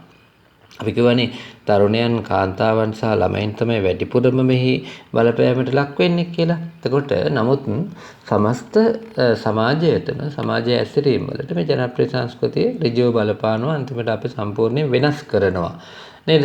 එතකොට අපිගේ එදිනෙදා ආර්ථික ගති පැවතුම් වෙනස් කරනවා. දැන් උදාහරණයක් අපි ඒ වෙනකන් පාවිච්චි කරපු සරල රුපියල් 1000ක් විතර දීලා ගත්ත ෆෝන් එකක් නේ. ඒකට ඒ ෆෝන් එක මේ මම පාවිච්චි කරනවා, කෝල් ගන්නත් පුළුවන්, SMS ගන්න පුළුවන්, කිසි ප්‍රශ්නයක් නැහැ. හැබැයි ජනප්‍රිය සංස්කෘතියේ අලුත් ෆෝන් එකක් එනවා. ඒ ෆෝන් එකේ ස්මාර්ට් දුරකථනයක්, ඒකේ මේ එක දේවල් තියෙනවා. ඒ ඔක්කොමත් එක්ක බලනකොට මේකට අපි ආස වෙනවා. ඒක අර ෆෝන් එක වගේ සමහර විට 20-30 ගුණයක් ගාන වෙනස්. එතකොට අපි රුපියල් 2000කින් ජීවත් වෙනවා, අපි රුපියල් ලක්ෂයක ජීවත් වෙන්න ගියපුවම අපිට එතකොට ඒක දරා ගන්න බැහැනේ නේද? ඒකට අපි ජනප්‍රියයි හොඳයි කියන මේ බීම වර්ගයක්, කෑම වර්ගයක් හිතන්නකො ක්‍රීම් වර්ගයක් ගන්න. දැන් ඔය මේ චන්දනාලේපද, වන්දනාලේපද කියලා ක්‍රීම් වර්ගයක් තියෙනවා. ක්‍රීම් එකක් රුපියල් 500ක්. එතකොට දැන් සාමාන්‍යයෙන් ගෙදරක අපි හිතමු එදිනෙදා වැඩ කරන මේ දවසේ පඩිය ගන්න මේ තාත්තා කෙනෙක් තමන්ගේ දුවට මේ ඔය ක්‍රීම් එකක් ගෙනත් දෙනවා. තමන්ගේ දුව ලස්සන වෙන්න ඕන කියලා ජනප්‍රිය සංස්කෘතිය මෙහෙම තියෙන නිසා. එතකොට ඔහුගේ දවසේ පඩියෙන් භාගයකට වැඩි යනවා අර දුවට ක්‍රීම් එකක් ගෙනත් දෙන්න. එතකොට ගෙදර අනිත් කටයුතු කරගන්නේ කොහොමද? ඒ නිසා ජනප්‍රිය සංස්කෘතිය නිසා ජනයාගේ ආර්ථික පැවැත්ම සම්පූර්ණයෙන් වෙනස් වෙනවා. ඒ සඳහා දැඩි බලපෑමක් කරනවා.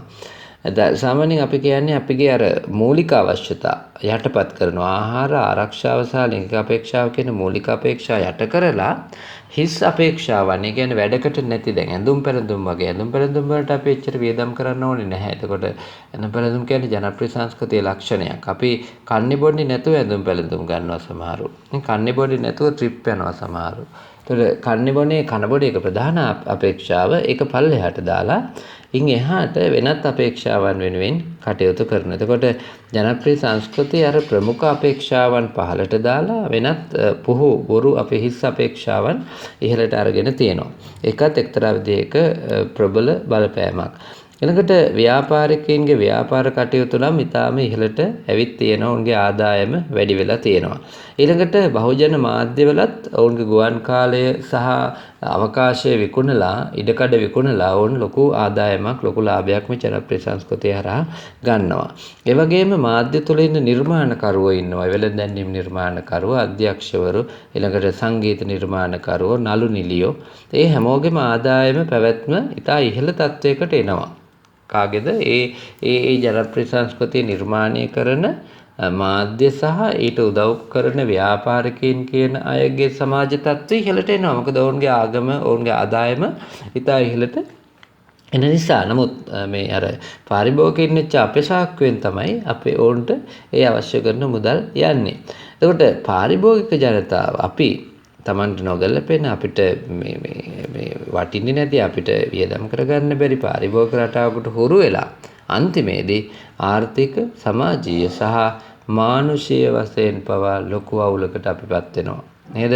ඒතර මේක අපි වෙනස් කරගන්න ඕනේ. ජනප්‍රිය සංස්කෘතියේදී අපි ජනප්‍රිය සංස්කෘතියට අහු වෙන්නේ නැතුව ඉන්න නම් අපිට මාධ්‍ය සාක්ෂරතාව ඇති කරගන්න ඕනේ. එතකොට අපිට මේ අපේ පරිභෝගිකයන් විදිහට අහු නොවි ඉන්න පුළුවන්කම තියෙනවා. සාමාන්‍යයෙන් මේ ආකර්ශනීය බවයි සුන්දර බවයි හින්දාම පාරිභෝගිකයා අර ජනප්‍රිය සංස්කෘතිය වල ගොදුරක් බවට පත් වෙලා. ගොදුරක් කියන්නේ වුන් අපිව මේ ගොදුරක් දෙයට අරගෙන ආහාරයට ගන්නවා. ඒ වගේ තමයි මාධ්‍ය අපිව කනවනේ අපිව ආහාරයට ගන්න. මාධ්‍ය යැපෙන්නේ අපි තුලින්. මාධ්‍ය හරහා මේ ජනප්‍රිය සංස්කෘතිය නිර්මාණය කරපු ව්‍යාපාරිකයන් යැපෙන්නේ අපෙන්. පාරිභෝගිකයන්ගෙන්. සහ අනිත් පැත්තෙන් මේ මාධ්‍ය කරුවෝ නිර්මාණකරුවෝ යැපෙන්නේත් අපෙන්. නේද? එතකොට මිනිස්සුන්ගේ හැසිරීම්, චර්යාවන්, ළඟට හරපද්ධති, අපේ සංස්කෘතිය, සදාචාරයන්, ඊළඟට අපේ මේ බුද්ධි මට්ටම් පවා ඒකට ගැලපෙන විදිහට වෙනස් කරලා අපි සංවේදී වෙන දේවල් පවා දැන් වෙනස් කරලා ජනප්‍රිය සංස්කෘතිය විසින්. ඒ නිසා ජනප්‍රිය සංස්කෘතිය සමස්ත මාධ්‍ය ශාස්ත්‍රය තුළ සමස්ත මුද්‍රිත පුවත්පත් මාධ්‍ය ශාස්ත්‍රය තුළ ජනතාවට ග්‍රාහකයට කරන බලපෑම ඉතාම ඉහළ තලයකට දැන් ඇවිත් තියෙනවා. ඒ නිසා මේ පිළිබඳව යම් මේ කොටසෙන් මේ ජනප්‍රිය සංස්කෘතිය කියන මාතෘකාවෙන් අනිවාර්යයෙන්ම ප්‍රශ්නයක් එන්න තියෙන ඉඩකඩ වැඩි. ඒ නිසා ඒ ගැන ටිකක් වැඩි අවධානයක් දරුවනේ යොමු කරන්න. හැබැයි මේවා එකක්වත් මේ මම උගන්වන දේවල් වලට අමතරව ඔබේ සාමාන්‍ය දැනුම තියෙන දේවල්ම තමයි මම මේ කිව්වේ. මේ පාඩමට මේ විෂයට අදාළව ගොනු කරගන්න එක විතරයි ඔබට කරන්න තියෙන්නේ. එහෙනම් ඔබට ජය ප්‍රාර්ථනා කරනවා. අපි තවත් පාඩමකින් ඉක්මනින් හමු වෙමු. ගොඩක් වේගෙන් ගියේ පැහැදිලි නැත්නම් මට කතා කරලා නැවත අහන්න පුළුවන්.